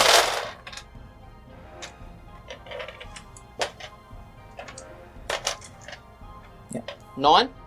So very, very good. Almost half. Yeah, let's see if it levels itself out. It normally does for me. Not bad. Again, 8. 7. 7, I think. Yeah. Yep, so 7. So we got 1, 2, 9. And 4s. These will be 4s, mate. Oh, That's a lot of wounds. Yeah, Lord. So that's 2, 4, 6, 8, 10, 12, 13. This is the awful moment with Doomfire Warlocks, because they have to take their 6-up armour save first. So yeah. you know I'm going to roll loads of 4s and 5s, and it'd be absolutely useless. Or you'll throw like 4 6s. Well, that'd be nice. So they're 6-up armour. 2, and I'll be honest, I will take that and get another go at the award saves. And then 4 plus wolves. No, that will be the unit. Yeah. It was a bit much to ask, to be fair, for them to survive that. Little onslaught. You put a lot of threat down though, which I think is always a good decision to make. Yeah. When you're fighting a particularly static type army. Yeah, so, definitely. Now my front unit's got 24, but 2 are at the back, so we'll lose 2. And these guys are going to just shoot at the witches again because you know they want to. Is this all of them? This is all of them. Yeah.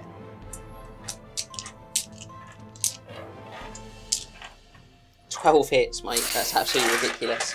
So That's the Scott McHugh roll, that is. That's the roll of the Duke. So there's 7 witch elves. Cauldron. And then second on the cauldron and the rest on the unit, yeah. So witches, 4s. Ooh, 4? Just 4. 4. 4 or 5 plus saves. 2. 2 dead. What do I hit on the cauldron? Both on the machine itself. Yep. 1 wound though. 6-up armour as well, we learned now. He's blown a bad 4 dice. plus wolf save. Yes! I think it's got 5 wounds, but I will double check that. I think it's toughness 5, 6 wounds. Okay. It's worth checking. I am going to, however, decide where I'm going to put this catapult now. It is toughness 6, 5 wounds. Okay, lovely. So it's got 4 left. So that does mean I'm going to pop this here. Okay. I'm going to miss. No, yeah. About there. It's not been great for you, is it, that Catapult? No, I think I do think a pair does Yeah. seem to be so much better than not a pair. Yeah. So a combat over here. Oh god, yeah, I forgot that. Fear check for me. I'm fine, because the Dreadlord. You certainly are. So I've got 4 elves in base contact. So it'll be 8 wide. I'm just going to check if the champion to Dark Shards gets an extra attack. I think he Or does, if it's just actually. ballistic skill. I think it's extra attack. I don't think he gets ballistic skill. I think he Oh. gets attack. I was going to say if it's ballistic skill, I should have been rolling that separately. Where is he? Is he a guard master? Is that what he is? It doesn't actually give you the Cameraman Max is nodding his head. Dark Shards. He is a guard master. He just has 1 attack. Oh, okay. And he does get the extra ballistic skill. Does he? Yeah. You've been robbing yourself. I have. So 8 attacks. attacks, which is what's there. Weapon skill the team guard. Did you take a fear check? I did. I got an 8. Ah, cool. I can't remember. Our weapon skill's 4, mate. Ooh. Same as you. So 4s. Yeah, the rerolls for Rogue Strikes first. What? Finding that with poison. And Very then good. it'll be 6s to win. Really? 1s for murderous prowess. Just the 1. So 5 plus armour. No. Hey. Second time the cats are down in that way, but we're alright. Yeah, I don't think it's going to matter too much. 4 attacks from the crew, needing 4s. All missed. Oh, maybe it will.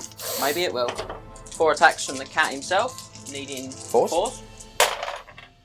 3 hits. Not bad. He's strength 5, so 2s. Use to smash. 2 wounds. 2 wounds. Never get them all. They got shields, They do. so 2 parries. No. And then my thunder stomp. Yep. Oh, I needed a big one. Yeah, that's good. 2s to kill these. No parries on these. 4 4 dead. I think that's going to save me a lot of trouble, ladies and gents. So, I'm not steadfast because I'm in a wood, so I can't be steadfast. You've done 6 with a charge for 7. I do. You have got a wound. I do. I have a banner. So you lose by 5. Leadership 5. Yep. Very still passable. Might be in BSB range actually as well. Just about. Ooh, that's very close. No. No, it's just out, I think. How frustrating. If only they'd have run 7. That'd be right, they'll roll 5. Or double 1. Double 1.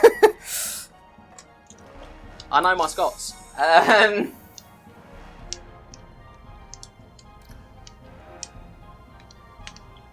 It's not going to matter. I was going to say I could try and combat reform at leadership 5 to try and get out of the woods, but I won't be able to move over far enough. So it's meant to be steadfast, so I don't think it's worth it. Not going to make a lot of No. difference. No. Okay, so that then, ladies and gents, they'll still be able to make the charge if they want to. Yeah. So I don't have to do it for that. Which I'm not too sad about seeing, to be honest. Yeah. The static res is good, but if I've only got to have like a good turn of attacks, and I'll be okay. Yeah. So in which case, ladies and gentlemen, that is going to be the end of Tomb King's turn 3, and we're going to go back to Dark Elves for their turn 3.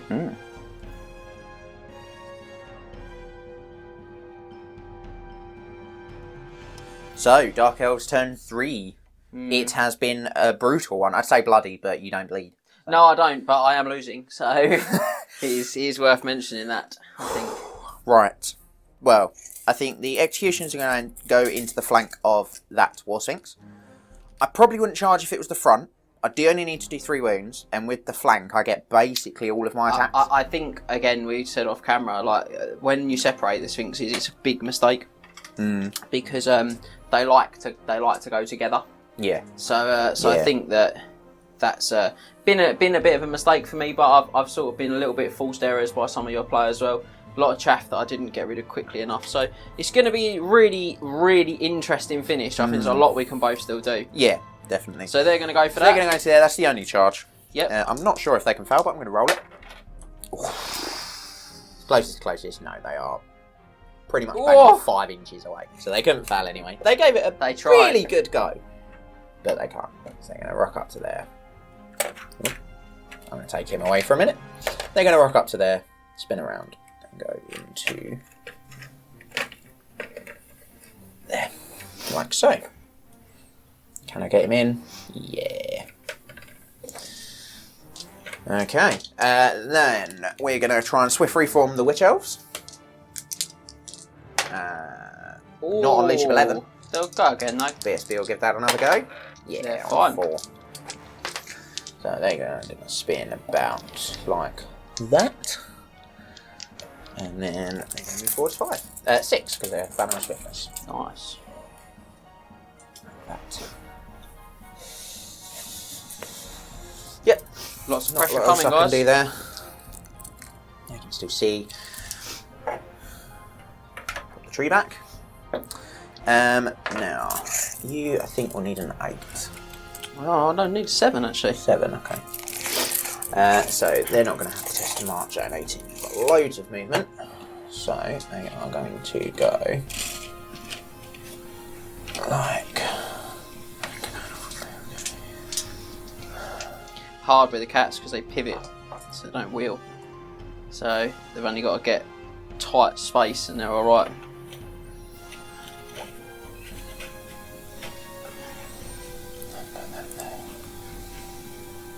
I'm going to move the other unit first. Okay. Where are you putting them? Again, they've got loads of them, so...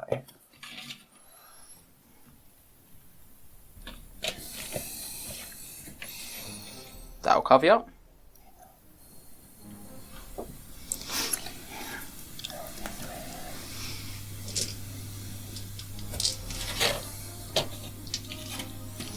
And then they're going to rock up to...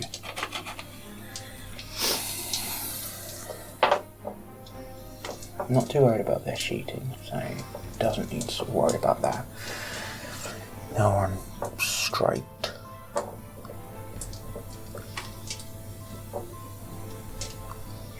And yeah, I think I'll do that. I'll go back a little bit more. So it's more like so. 8 away. way. Like that. No, because you'll just... Yeah, okay, I'm going to change my mind entirely. They're going to go basically behind the Sphinx, please. So what, there? Yep. They want to face that direction? Yeah, that's fine. And they're just going to go like that. It's worth remembering, if the corner of your base dissects my base, because I'm a single model, I can whip your side. Is it? I'll So do it that needs to be more like that, yeah. Can't quite see because I can't see the corner of Yeah, his base, my cool. base from here. I knew that was what you were trying to not do. Yeah. So. Yeah. On to magic then. 9 to your 6. Okay. Well, 4 channels, guys. Oh, 9 out of the 4. 4 channels. We get 1, so we're going to have 7. Scott's 9. Is it? So I'm just checking the bound spell on the cauldron. Yep. It's an innate bound spell. It is, yeah. Beautiful. So if you total power it, you don't care. Yeah. That's a shame. Can't imagine it's got a lot of range, 12. so. 12-inch range. Oh, 12 is more than Yeah, I thought. I it's thought not it was bad. only 6. But I mean, it's not helpful enough. I mean, I've got 9 dice, so I might as well throw 6 at this bound spell that literally nothing can go bad if I roll 2 6s. So, why not? On the witches themselves. So this gives them an additional attack. Yeah, effectively. It's frenzy, and if you've already got frenzy, it'll give you another attack. So yeah, just on the witch elves. That. I can add it up if it matters. Got an other spells, so I'm going to It throw doesn't 3 matter. 6s. There we go. Triple crown to save the day. On to shooting then. Indeed. So we're going to start off with this bolt thrower at that Sphinx, because that's all he can see. Yeah, it will be hard cover though. He can see the casket actually. Also hard So cover. he's going to shoot the casket. So 5s. 6s. 4s for range, then 6s for hard cover. Nope. And then this bolt thrower, he's going to multi-shot into the front unit of archers. Okay. So 4 for long range. He can see... He can't really see not through a unit. So 6s again. No, lots of 5s. Had a great game so far though, they have. Yeah, So. they really have. The 3 Dark Riders in front of the cat, the Warsphinx, sorry. Yep. Are all just in short range of that unit, so they're going to go into them. So they've moved and multi-shot in for 5s. Yep. So 5s. 1. Yep. And no wounds. No wounds. And then the back 5. Yep. They're not going to kill the casket, so they're going to shoot into the front unit as well. Dice are going everywhere. I'm going to get on that dice. They are also going to be on 5s. Hopefully a few more hits. 4. That's a bit better. And this is the front unit, sorry, at the back. This is at the front, your front unit. My front unit, yeah. Yeah. And then 4s. 4 wounds. 3 crowns as well. I don't think they come with any saves, so I think it's just 4 dead, but I will double check. It would only be light armour, wouldn't it? And I'm armour piercing anyway. Yeah. So, yeah. That's it for shooting. Combat, yeah. I'm terrifying. Scary, scary. The Dark Shards, they're both leash at 10 because the Dreadlord. And then... Yep. I think that was the same roll, to be fair. The Dreadlord's going to make way. Oh. Because he's got an extra attack. He does. You could kill him blowing. I could kill him blowing. But it's unlikely. So 3s. Need a reroll 4 strikes first. Yep. 6s. 6s. There's 1. Murderous Prowess. Just 1. Then he only needs to move over 1. So 1, 2, 3, 4, 5, 6, 7, 8, 9, 10, 11, 12. Yep. You got the champion. Yeah. Actually, the Dark Shards will go first. Yep. Because they've got to strike first. So 5 attacks from the Dark Shards. Yep. What strikes first? Reroll the 4s. Yep. 6s. Rerolling 1s because of Murderous Prowess. No. So, do I get the save this time? Yes. Yeah. Could be big. Make a save with a Sphinx. Could be enough. So no rerolls on these guys. Your weapon skill 4. So 3s are a hit. That's ridiculously good dice roll. Yeah. No crowns though. Hopefully they're all coming in this second one. No, 2 1s though. Need a double crown here. Oh, just the one. So I'm down to 1 wound. It'll be enough if I don't have an incredibly large round here. So I think I'm going to go on the Executioners all out. Okay. Because they've got the better res, and also because they're actually easier to kill for me. So I hit both on 4s and I kill both on 2s. Well, 3s with the crew now. But you don't get a parry save. True. So 4s from the crew. I will get a 6-up armour save though. Against my crew, you will, yeah. You still get a 6-up and a parry from them though. True. So I need 3s to wound, but 6 is a killing blow. Yep. So 2 wounds, 2 6-up saves on the Executioners. Looking for crowns. No. Now this one's actually a poison cat, which I'd completely forgotten for a minute. I've only bought poison on 1, and it's the one with the flag. One with a flag. So 4's to hit on the Executioners, 6 is a poison. Oh, you love to see that. Yeah, strength 5, isn't 1 dead, strength 5. And here we go with the 2s. Typical. And then I've got my Thunderstomp. Yeah. Which I'm going to put onto the Executioners as well. I think. Yeah, because they've got the static res. 4. 4. Not bad. 5 last turn, 4 this turn. Been pretty solid. 3 dead. 3. Not enough to deny another rank. It's also not enough to win it, I don't think. So charge me in the flank. With a banner. Oh, you don't get ranks though, because you're in a wood. I get ranks, Oh, I'm you just get not ranks, steadfast. you're just not steadfast. Yeah. 2 ranks, banner, And 2 2 wounds. I've Yep. done 2, 4, 6 wounds. I lose by 1. You crumble by 1 I less. crumble 1 by 1 less. That's big. That's pretty big, guys. Probably not the end of the world for me, to be honest. Because it means I'll come out in your turn, end of your turn, assuming I kill him next turn, which I really should. So it's not the end of the world for me. I would have liked to have killed him, obviously. But, yeah, not the end of the world. On to... Tomb King turn 4. Yeah, turn 4. We're so confident there for a minute. We're just trying to work out where we are. Yeah, let's do it.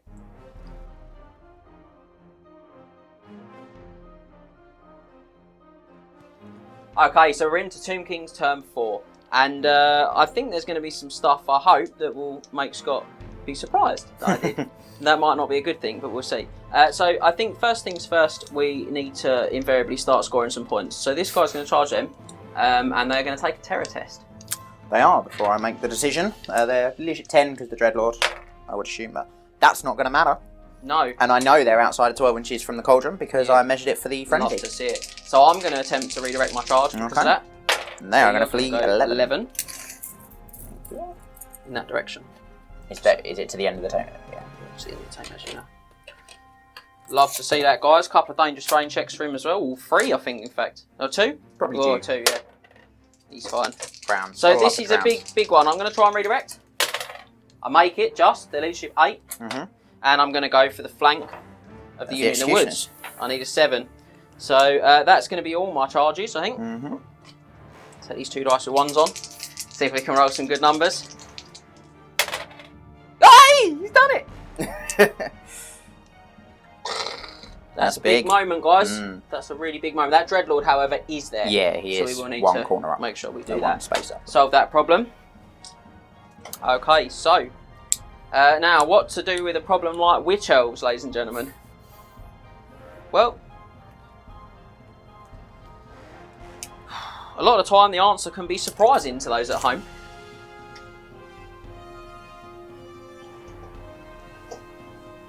Now he's out of arc sight there. You guys will have worked that out, I'm sure. He's going to jump into the unit behind, but the unit behind are going to do their shimmy and Jimmy first, I think. Come back 2. Pivot that. He's going to step back 4 into joining them. We're just going to put him somewhere. But these guys are going to wiggle around as they go as well, and I'm going to knock some archers over 2. Why not? So these guys are going to become super best friends on the end, and this guy is actually going to tuck himself in 1 more. So in a minute I'm going to adjust the mess that I've just made of this unit, just like that. Just like that, and then he's shoved to the back because obviously they were joined. And then these guys are actually going to step up for. At least you don't have to worry too much about ranking all of them up again. And I will do that in a second, guys. Okay. Excellent. So, that's going to be us. We're going to go for some magic spells now. Yep. Double 2. Not terrible for you. Doesn't give you loads of dice, but I've got very little, so it's not bad for you. I don't channel. No. Casket. Give me just one. Just the one. Okay. Not very good. Less good. Yeah, I was Less good, assuming you'd get up to sort of 8. Yeah, I 7 was or 8. sort of hoping that too, if I'm honest. But we live and we learn. Now I'm going to just tidy these guys up quickly. Quickly. You know how many you've got. Yeah. That Sphinx making the charge into the flower. To be honest, just the Dark Riders failing the terror check. That was upsetting. But let's see if the Dreadlord can pull it out of the bag.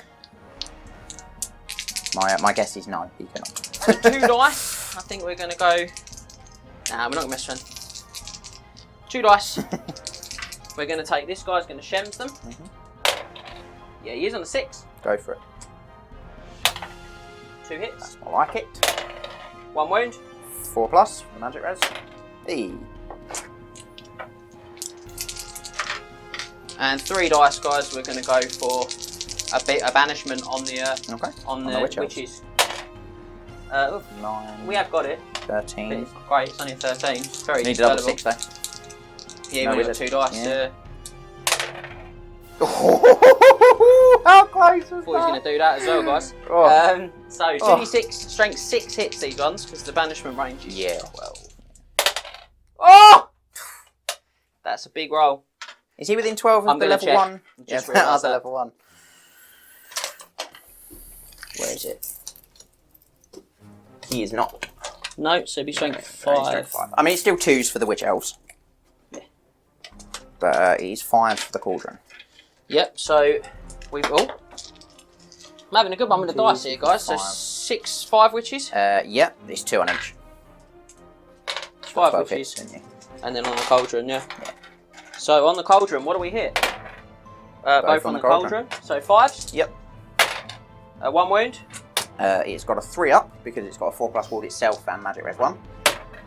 Which it fails. Classic. On the witches, we're looking at 2s. Has 9 wounds. So these are 4 plus. Which is the magic res 1. How many are left? 5. 5. I do need to reroll them because it's not quite all of them dead. You do. Sorry about that. There's 1 left at the moment. Just enough to score me the points for the unit. Big moment, guys. Very big there. Indeed. So, that's our magic over and done with. And we're going to look to do a bit of shooting now. So the front unit can't do anything but shoot the Cauldron. Yep. And we've got 1, 2, 3, 4, 5, 6, 7, 8, 9, 10, 11, 12, 13, 14, 15, 16, 17, 18, 19, 20 left. So we don't have any extra fancy shots or anything clever like that. So we're just going to take 20 shots at the Cauldron of Blood. Okay. Now, you know what? Throw enough mud, some of it will stick. It's only got 3 wounds left. Yeah, And you could kill the Death Hag on top. Could kill the hag. Though probably not with that roll. So what do I hit? 3 on the hag. 3 on the hag is very dangerous. So on the machine itself, 6s. Oh, he's got a crown. 6 up armor save. No. And 4 plus 4 plus ward. You love to see it, ladies 3 and followed gentlemen. by 2. Wow.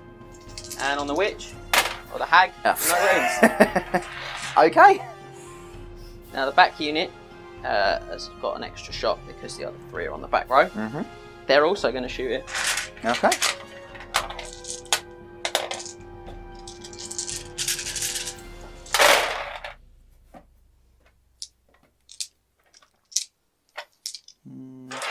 Spot on the average, 7. Yeah. What do we hit? And 3 again on the hag. So on the Cauldron. Could kill it here with my saves. You know I could! Looking for crowns for the armor save. Oh. It's dead. No! Yeah. Oh, outrageous. Do you kill the hag as well? Let's see if I kill the hag. 1 wound, No. so no. 5 up ward. Not that I passed that She's on a either. wound. That was unexpected, I think is fair to say there, ladies and gentlemen. Somewhat unexpected. And we're going to go with the catapult on that bolt thrower in the middle. One? Yeah, because I can see it, so I might as well shoot it. Off the board. So, not been very good, but my regular bowmen have been Insane, I think. very, very good. Yeah, can't fault them at the moment. So, that leaves us with the big mess in the middle. It does. Now I'm very scary. You are. So Dark Shards are fine, and the Executioners are fine. One I wanted to foul. So the Dreadlord is going to obviously attack the only Sphinx he can. Yep, our Sphinx will be doing that. 4 hits. Yep, and he needs 1/6 to get the job done. He does. There it is. And then I'll have 2 Executioners, because this guy will move up. 3 Executioners, sorry, because the Dreadlord isn't actually there. Hitting you on a 3. No rerolls, and wounding you on a 6. Rerolling 1s. Give that another go. Give that another try. Oh! James's face, of the look of utter disgust. Just so as I tired rolled of that double so crown. tired of this nonsense against the Sphinxes. You love So to see tired it. of it. You love So to that's see a 3. it. So, we've got 4 from the crew, Mm-hmm. which will be 4s. And it'll be 4s from the cat. It will. And it'll be 2s to kill everything. It will. Because they're strength 5. Yep. So I'm just And going to it'll throw ignore all him my once. armour, He's going to yeah. use his breath as well, because Yeah. he hasn't used it. Yeah. 4 hits. 4 hits. Average. So average. 2s to kill. 4 dead. Wow.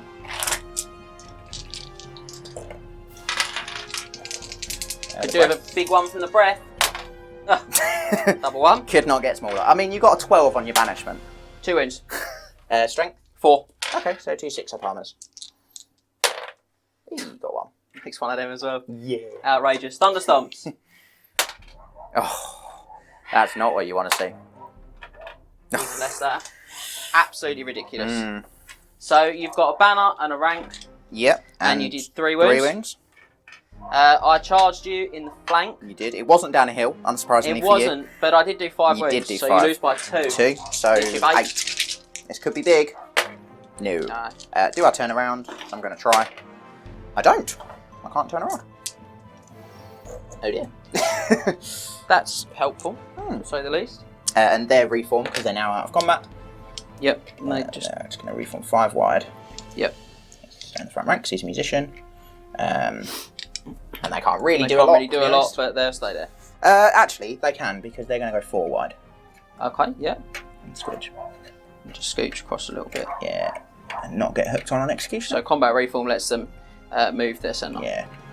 And they're gonna. I'm gonna push them to this end of the movement train because they now miss, so they're gonna do that Okay. Yeah. and Just not get hooked. on pivot a banner. little bit. Yeah. Yep. Just so they're clear. Cool. Right, well, I think that was a pretty fortuitous position that I couldn't really maximise, and a pretty unfortuitous position that somehow I did maximise. So, just so that everyone at home knows, these are actually right here, guys. Yeah. So, but we can't really place them at the moment. So we're just going to stick them there so everyone can Yeah, work that's out fine. where they are.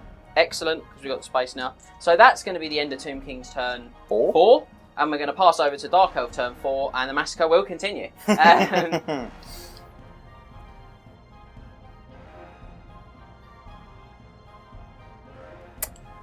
So, that was a rather unexpected turn for the Team Kings, but on to Dark Elves Sort of. turn 4. Massive underperformance, massive Yeah. overperformance. It was Yeah. a bit of a volte fast, that one. Well, we're going to have a go. So the Death Hag is going to go into that unit of archers right in front of her. They are going to go. "Arrgh!" Good. I assume that means stand. That's that. The Dark Riders are going to charge the flank. Do they charge the casket? Casket or flank? Toughness of the casket in combat? Are they 4? just like dudes? I think they're Tomb Guard 4. So very, very killable. Might even be 3. So look, they are 3. Ooh. Weirdly. So I think I could charge that in a way where I could overrun into the flank of the other unit. Ooh, that is close. I think I hit it though. Yeah, you will. Yeah. In which case, they'll charge the casket. Yeah, they can't fail. Exactly like that. Yeah. I'm going to put her about there, which is roughly where the front of your unit would be, I think. Yeah, it's just there. Okay. Ta-da! No line. Yeah, so there's no more charges. Obviously, she couldn't fail that charge either. Nope. Test to rally. Oh yeah, got that I think. Test to rally. Bishop 10 because of the Dreadlord. Yeah, they're fine. Not that I can do anything. Scooch them to the other side of the movement tray.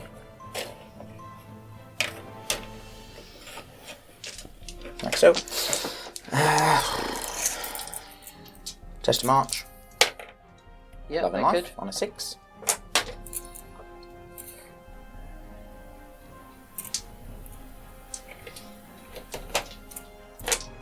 Might get some shots at that next time. Potentially. Can you see anything? You can see that back unit. You can see absolutely nothing. So that's good. There's no point doing magic because I don't have any bound items anymore. So, shooting. 1 bolt fire. Yep. He's going to go into the back unit of archers. So, long range for floors. long range hard cover for 6s. Okay. 3 hits. And 3 dead. Sorry, 3 Hierophant ward saves. No. Regens. No. Well, that's tidied the back of that unit up. Ridiculous. Spell from Harry Potter. That. Other wizard franchises are available. You love it. So we combat then. Yep. We'll start with the Dark Riders into the casket. Yep. I'm very scary. Are you? Cause terror. Of course, fear. Yeah. Fear. You don't cause terror. No, I don't. You're right. Yeah, you're fine. They don't care. So 3 attacks, 4 attacks. War machine. So 3 attacks. Or 5. I thought it was 3. Is it 3 for cavalry on a war machine? I think so. So we checked it in the rulebook, and all 5 of them can attack. It's 6 for anything that's not monstrous, and 3 for stuff that is. Yep, basically. So 5 attacks, hitting you on a 3. Yeah. Which weapons go on a 3? First strikes first. Nope. Strength 4 because of their spears. 3s. Rerolling 1. Weirdly not Tomb Guard. No. That's 3 wounds though. Need to pass one of these guys. In fact, I don't think they've got a save. Do they not have heavy armour? Only have light. Ooh. No, nothing in the Tomb King book has heavy armour. So unless it's a construct. It's just whether it's a construct thing, yeah. But I'm pretty certain it's not. So I'm just going to check. Okay. For the sake of being correct. Yeah, and find it. Doesn't actually tell me. So no, yeah, deaded. Ooh. So it Does it go bang? Explodes. It will go bang. Yeah. It hits all units within 12. Oh dear, oh dear. Aww. Oh dear, oh dear. Should have been further up on the unit. 4+ to hit these guys. No. These guys. No. Oh dear. My skeletons in combat. No. Oh dear, oh dear. Death hag. Yay! How anticlimactic was that? That was really, wasn't it? And then they're overrun. Basically anything but a 1-1 I think we'll probably see them in. Probably see them in.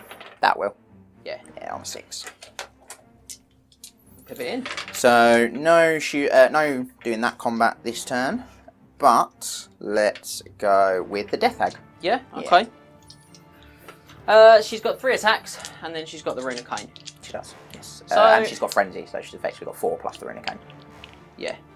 So I actually think I'm going to just let her go for a while on my unit. Okay. Normally I'd challenge out, but she's got 1 wound left, and I can get a lot more attacks than that way. Yeah, that's very fair. So Rune of Cain for another 3. Obviously.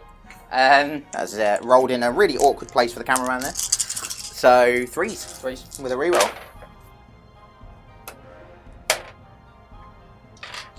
And she's only she's strength 4, so 3s. 3s. Not rerolling everything. No, just the ones. Just the ones which she failed to wound on. Yeah, that is 6 then. So come on, Death Hag, survive. I will have enough to put 7 attacks on her. 7 with the champion gives me an extra on. Your champion gives you an extra attack. That's not an extra BS though, which I'd rather. Oh yeah, okay. So hits on a 5 because your weapon skill is 6. Yeah. Just the 1. 4s. 1 wound. Yeah, she's dead.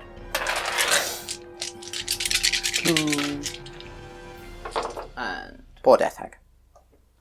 These guys will be a bit further forward, but they're actually just going to reform themselves into a smaller width, basically. Just going to tidy that up. Okay. Which will allow me to do that. Drop them there. Could have pushed them up to the end of the movement tray, really, as opposed to putting the movement tray under the arcane runes. Yeah, but no, sure, I can do that in the betweens. And then this one, I'm very scary. I'm much scarier than you. I don't care. Don't care. Are you making way with the Dreadlord? Yeah. Okay. So 4 attacks from the luck Dreadlord. we've had against them, I probably would have. Yeah. Rerolling that for always strikes first. 4 hits again. I'm definitely changing those dice. 6s. Looking for crowns. No, reroll 1 though. No. And 2 executioners. Yeah. Both 2 hits.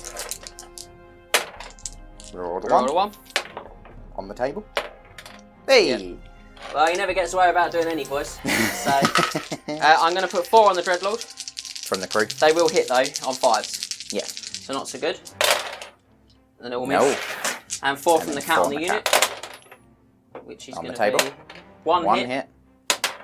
1 dead. 1 dead, though. And a Thunderstomp. Thunder. Yeah. 2 does dead. kill 2 though. Terrible performance though. Still not bad though. You've got me in the flank for 3 wounds, so that's 4. You've got banner. I did a wound for 3, a banner for 2, and I have a rank for 1, so I do lose by 1 still. So leadership 9. No rerolls. Oh! Second 11 leadership test. That's shocking. I will pursue you, obviously. Natch. 9. That's That would have passed. Big though. 8. Close. Yeah, he's going to be right up there. So they'll go to there and they'll be 1 inch behind them. The banner dies.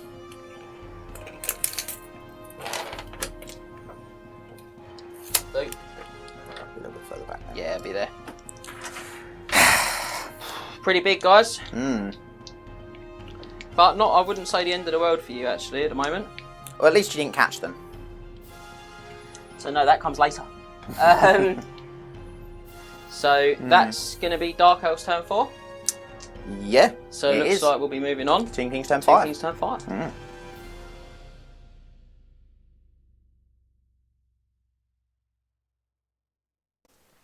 Well, this could be a more interesting Tomb King turn 5 than I was expecting at first. There was a big leadership test lost last turn there. Yeah, I'm turning into Max. I fear the dice. He did fear the dice. I saw it in your face. But, you know, it's certainly not as one-sided as I'd like it to be at this point in time. So the Khemrian Warsphinx, the left hand of Bagar, is going to charge the rear of those already fleeing executioners. So I do have to carry on fleeing. You certainly do, sir. Ooh, 11. I do go 11. Which will take me off the board because I'll run into the bolt thrower. Oh, you hate to see it. How far from that bolt thrower am I? You are 13. It will panic 7. The bolt thrower as well. It will. It doesn't care. Yeah. I'm going to attempt to redirect into the bolt thrower because otherwise I'm going to be stuck in no man's land and getting bolt throwered later. Yes, you are. So I need an 8. Ooh. He's doing alright on a 7. He needs that to charge them then. He needs a 7 to make the charge successfully, does he? Right, here we go, guys. No, he's only going to go 2. Loves a good 2-inch charge. I'd have got away as well if I hadn't have run off the board. You would have, yeah. So that's a pretty big moment, though. Remaining moves for us is just going to be to slide these guys around a little bit. Just wheel them. And when I do that, I'm just going to slide them to the end, as Scott suggested a few moments ago. And push them across a little bit like that, where that was. He's going to rejoin their unit. Yep. Because why would he not? Because he doesn't want to get crossbowed. Doesn't want to get crossbowed. Doesn't like that. A great deal. Can't say I blame him, to be honest. And we're going to go for some magical powers. And a 2. Otherwise known as spells. Not so good. We're going to go 4 channels. Oh, we get 1. Oh, that's 4 to my 2. It certainly is.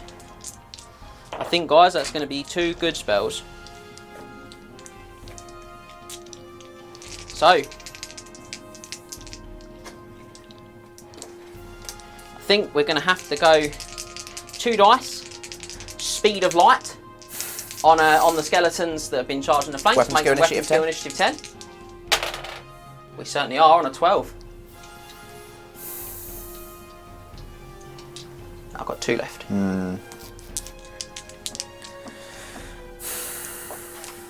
So I'd hit you on 5. You certainly with no rerolls. Yes.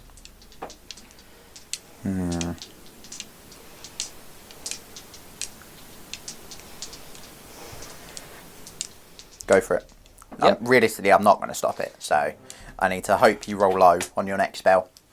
Which I can understand. So there's quite a few choices. I could go 5 up ward, very good. -1 to be hit, which makes you 6s, which is pretty unpleasant. But you still get charged flanks, you're still on 2. So I'm going to go for fast protection on my own unit. Yep. And I'm going to do that on a 12. On a 12? As well. Treat ourselves. Oh, saw the crown again. Close again. You roll a lot of crowns, man. I do. Just not together, unfortunately. This is the thing that even makes your basic troops capable of competing with elves. It's that light magic. Light magic. So good. Fantastic for that. So a bit of shooting now. I don't know how many of these I've got left. 2, 4, 6, 14? 8, 10, 12, 14. That's more than I thought I was going to have after fighting a death bag. I'm not going to lie.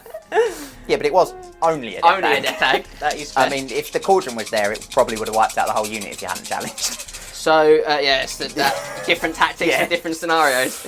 5s to hit these guys. Yeah. 3?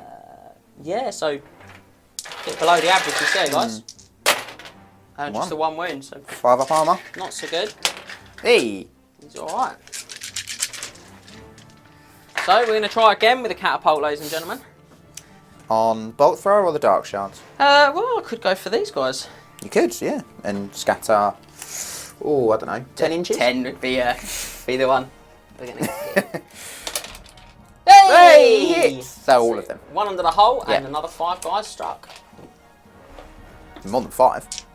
Sorry, you've got more than 5 left, haven't you? 7. It'd be 7 guys, yeah. Sorry. So 7 guys at strength 3. Oh, 5 wounds. So these are 5 up armors. Oh, and 1 under the hole. That one's dead as well. So that's C5. I said 5. You killed 6. Did I? No, you killed 5. You killed 5. They will have to take a panic anyway, but they will. Screaming Skulls make you take them anyway. Yeah, they're fine. Yeah, fine. So I think those Dark Elf regiments becoming a bit more manageable. I'd say so, yeah. So we're going to look at the only combat we've got left now, which is this one. I do cause fear. This could yep. Fine. So you do have a West Strikes first, and you're going to get 3 guys on me. Yeah. So 5s. 1. Strength 4 on the charge of a spear. 3s. 1 wound. So 6+ regen for being a Hierophant unit. Oh, he does it! Cheeky. So 3 horses. Oh no, you're initiative. I'm initiative 10. 10 now. So I've got 3 attacks. I've got champion on the end and 2 guys. 1 guy, sorry. So these are 3s. 2 Still hits. missed with 1. It's the average. And a 4s. Yeah. No wounds. 3 horses. 6s. Uh, I'm fast protected. Oh, you are, yeah. Yeah. So, you charged me in the flank. I did. I have a rank and a banner. I have a a toot. So I'm gonna. That is a very drawn combat. Because it's a draw, you don't need to test to reform. Because winners don't test to reform. I don't think you test in a draw. I thought you just tested on your base leadership. Do you? Okay, we'll go for a test. We're foul. Can't reform. I'm going to check that in between the turns and make sure. But I thought if it was a draw, it was the same as if you'd won. You could just reform automatically. But beyond that, guys, that's the end of Tomb King's turn 5. I think that was another massive turn for the Tomb Kings, even though it was a short and sweet one. And I'm going to pass back now to Dark Elves turn 5. Indeed.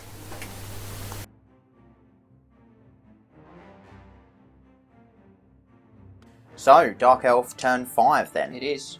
I don't think we've got any charges to do. No, it's just before you do take over, Scott, for a minute, I'm just going to mention this. Let Max zoom in on it. So you'll notice that we have reformed these guys because we did check it in the rulebook in between the turns, and I was correct. You can reform without taking the test if the combat's a draw. Yeah. So I've just turned these guys around. You can see my wizards are nice and safely ensconced up here, or so I think, and we'll go from there. Yeah. Let's see. 12. Yeah, so need a 7. 7. No stand and shoot from me, though.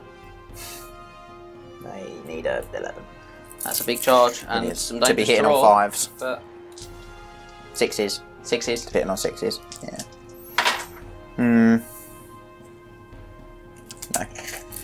So they're going to need to move to get into short range, because not all of them are in short range, so they're just going to move up very slightly like that.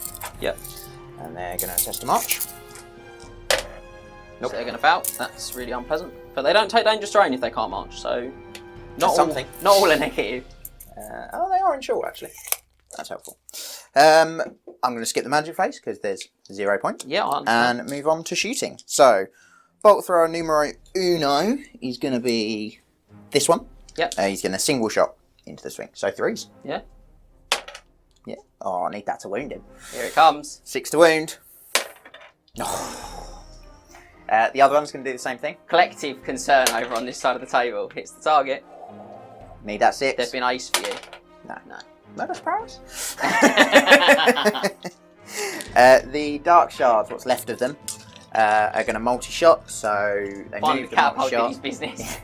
Move the multi-shot for 5s into the archers in front of them, obviously.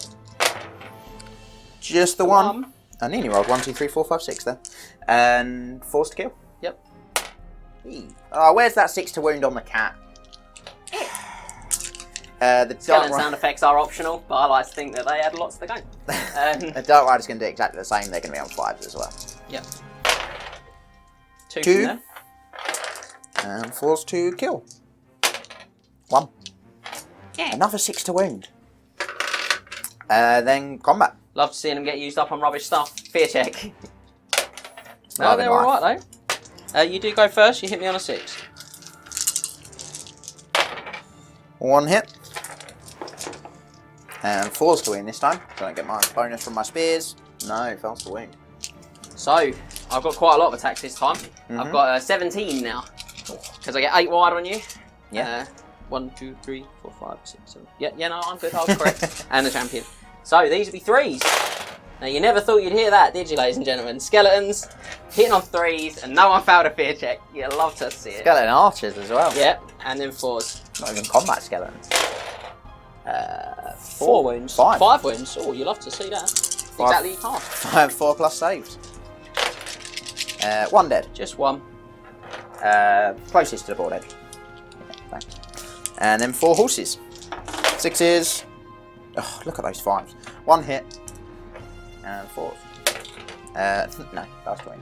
So this time, you've got nothing. Sorry. I've got a rank, a flag, and a wound. You're going to lose by 3. Leadership 5. No, very much no. Now I'm going to test to not pursue you because I think you're going to run straight off. 4. 4. Maybe not, but probably. This tape measure's really annoying. It finessed you. No, yeah, I'm off the table. Yeah, no, you're just on. Am I? Yeah, because the base, because you picked the right casualty. Hey. It'll be there. Cool. I mean, it's not really going to matter. Well, I did announce I would test. You did? 5 would have been sufficient. And I do pass that test. So I'm just going to pivot. Okay. I think. Like this. Oh, hold tight. Actually, no, I'm not. I'm going to stay. You knew it was coming. I'm going to stay at that sort of angle. Yeah. There's a really key reason why I'm going to stay at that sort of angle. So I'm going to tie them up in a minute. Yep. That is the end of my turn. Of your turn. Nice quick turn. So we'll move on to Tomb King's turn 6. Yes. The end game. Yes.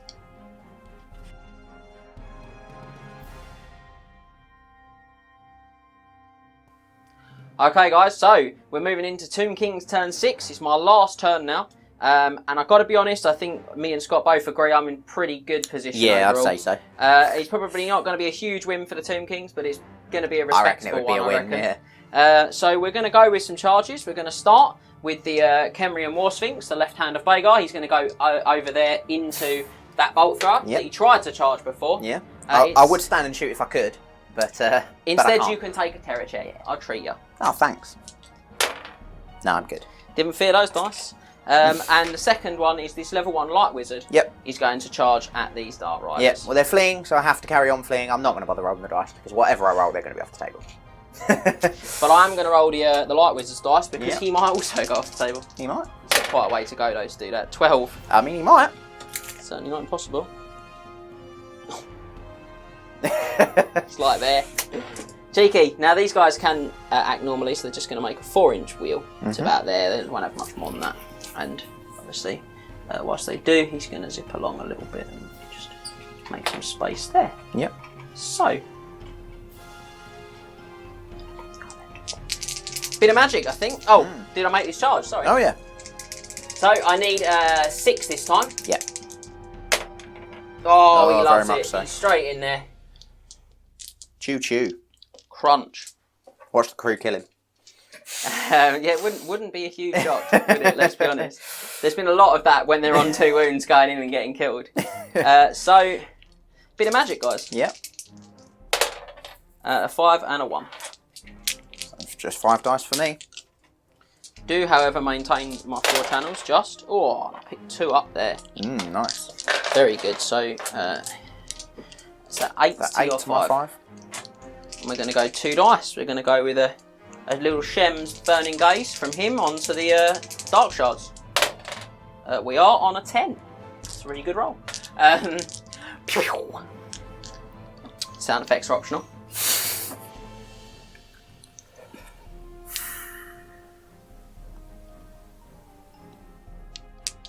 Silence in the studio. Dispelled on a 12. I think it was the right call, mate. So I'm going to take 3 and I'm going to go for Righteous Smiting on these guys for additional shot. Yep. It's a good dice roll as well. Yep. That's 8, 11, 16. Go for it. So they're going to recover 2. I've not really recovered any skeletons in this game. It's been quite amusing. I think 7 is what you've done in total. Yeah. 2 on that unit, 3 on the other unit, and then 2 in a previous turn. Oh yeah, I forgot That's about a few turns ago. 2, yeah. Boop. How many dice you got, Scott? 2. I'm going to throw 3 at banishing those Dark Riders. Not great, just a 12.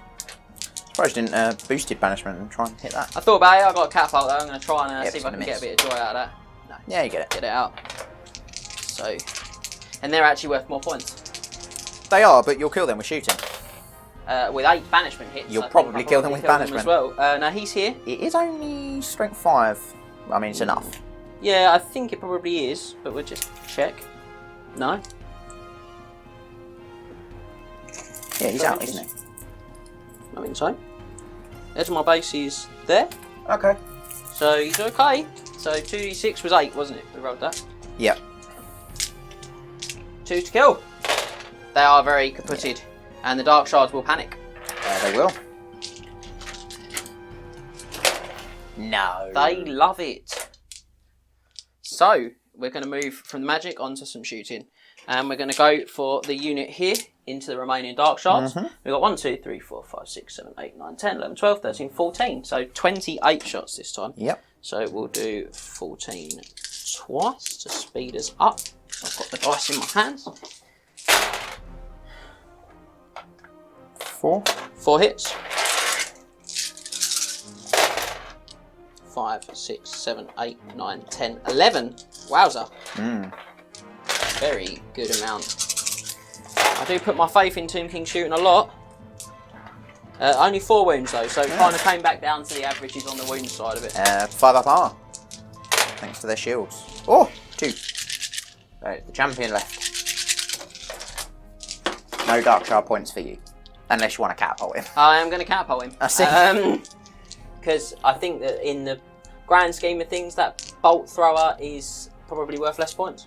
Yeah. Oh dear, oh dear. Oh, guys. You love to see it. Roll a 1. Give me the points for him. Probably will. That's a 2. That's upsetting. Wounded, can't shoot next turn. What a shame. He's only got 2 wounds now. That Dark Shard's going to multi-shot and kill him. He could. He certainly could. That's a real shame, though. He's not going to do anything else, is he? Not to get the kills there. But I don't think it won't be a panic check for the Dark Shard because they already took one from the Dark Riders panicking. That was in the magic phase, so you will take. Oh, it was. Yeah, I thought you shot them off. Sorry.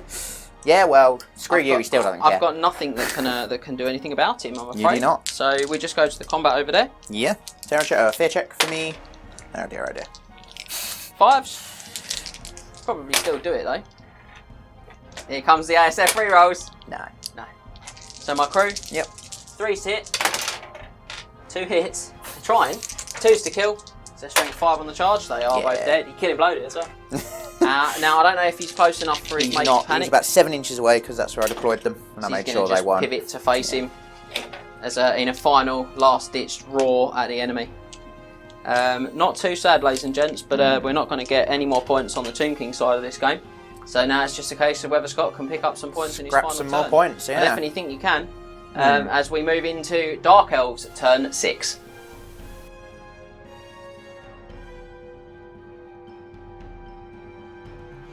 So, I think this is probably going to be quite a quick turn for the Dark Elves turn 6. I think it is too. So, this guy's just going to sort of do that. So, he's in 24. So it is. Get rid of that. Don't really think we need it anymore. On to shooting. Could be a 300-point swing here. It could. I mean, it's not going to be, but it could. So, the Dark Shard, he's going to multi-shot because he has to, because you've got 2 wounds. Move, multi-shot, long range. 6s.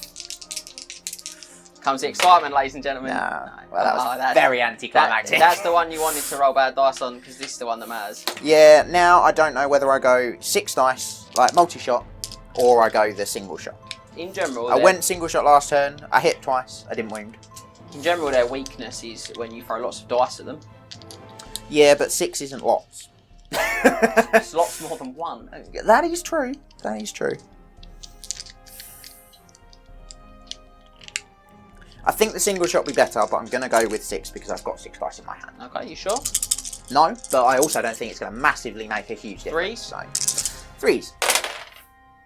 5 hits. Here they go again. They've been awesome all game. They have been very solid. No, just the 1. I'm going to make myself feel better and put it down to 1. Not that it matters in any way, because that will be the end of the game, and the Dark Elves turn 6. Certainly will, so... We will total all this up, and then see you in the debrief.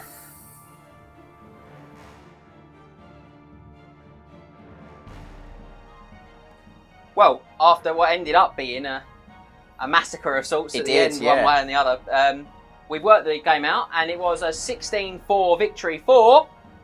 the Tomb Kings. I mean, quite unsurprisingly, I had like it was a bit unsurprising. A Dark Shard, at the end, wasn't it? And a Bolt Thrower left. And Dark Shard and Bolt Thrower. But yes, tough though, really tough. Yeah, I do think it swung more. I think it was probably fairly comfortably in your favour most of the game anyway, but it certainly swung more towards the last sort of couple of turns with the XX, with the Dreadlord being sort of running from the Sphinx and getting caught by him the next turn. That's a sort of 600-700 points. Yeah, gone down the drain. I think that was definitely the biggest moment of the game for me. Yeah. And I think it's one of those rare times where we probably both agree that was the biggest moment of the game in general. I think the little bit before that with the Dark Riders failing the terror check, which let that Sphinx charge into the side of the Executioners, was probably my biggest moment. But it's all part of that one kind of passage of play. Certainly not helped by the Dreadlord and the Executioners rolling the same 11 on their on their break test, but you know. Yeah, I think it's interesting because we were saying like, it's unlucky to fail it, and it definitely is unlucky to fail it.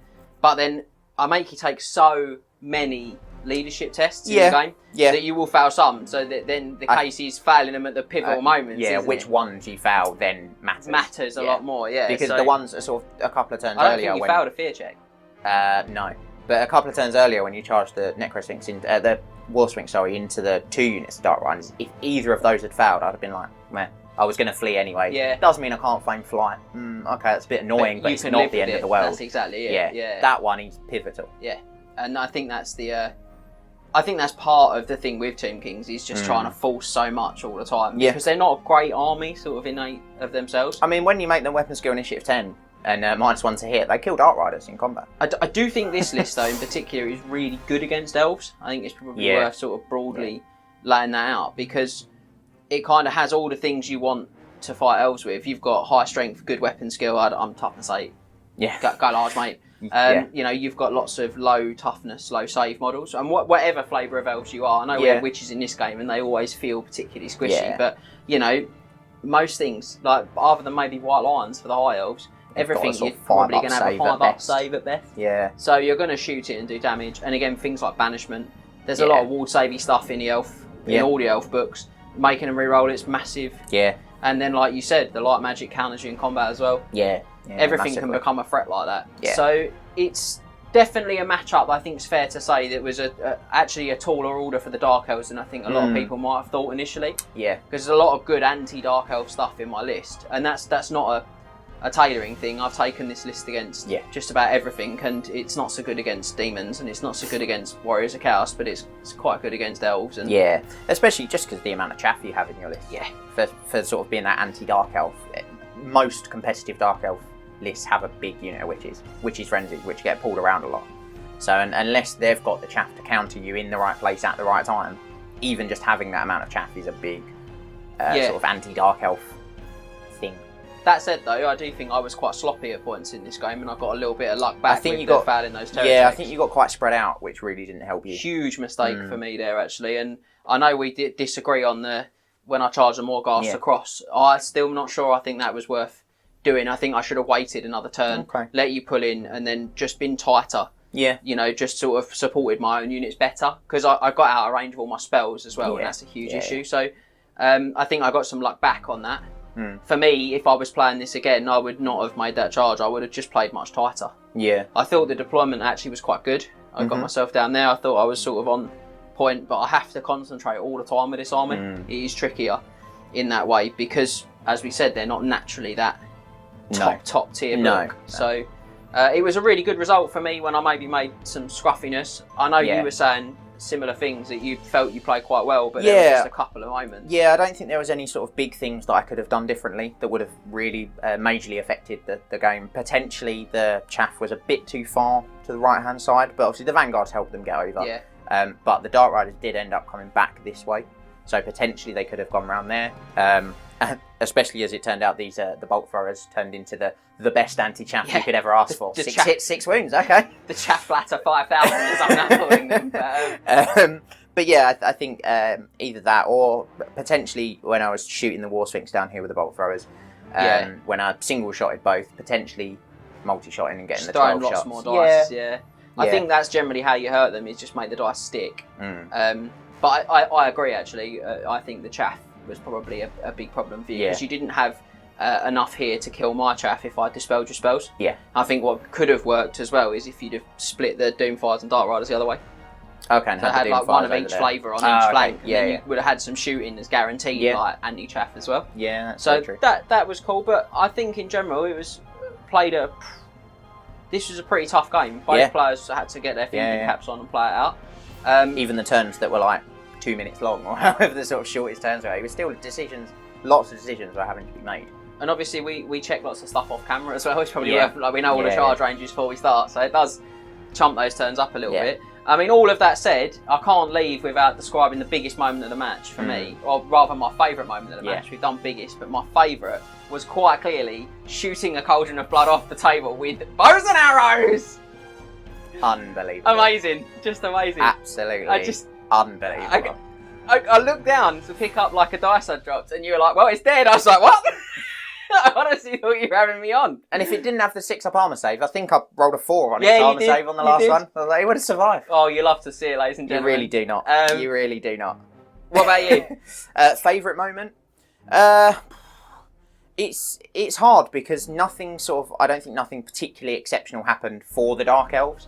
Really? I mean, a big Doom Bolt into a Hierotitan is always fun when you just blast that off the table on like turn 2 or something. No Tomb King likes to say that. He's properly sad. I think I Irresistible Force both Doom Bolts that turn. That was a big moment, actually. Yeah, that was pretty hard. Oh, that unit's dead, and the Hierotitan's dead. Well, these 8 dice, I think I channeled like 3 times that turn as well. I'm like, these 8 dice are completely useless. So that was probably my favourite blast. Doom bolting the Hierotitan straight out. Yeah.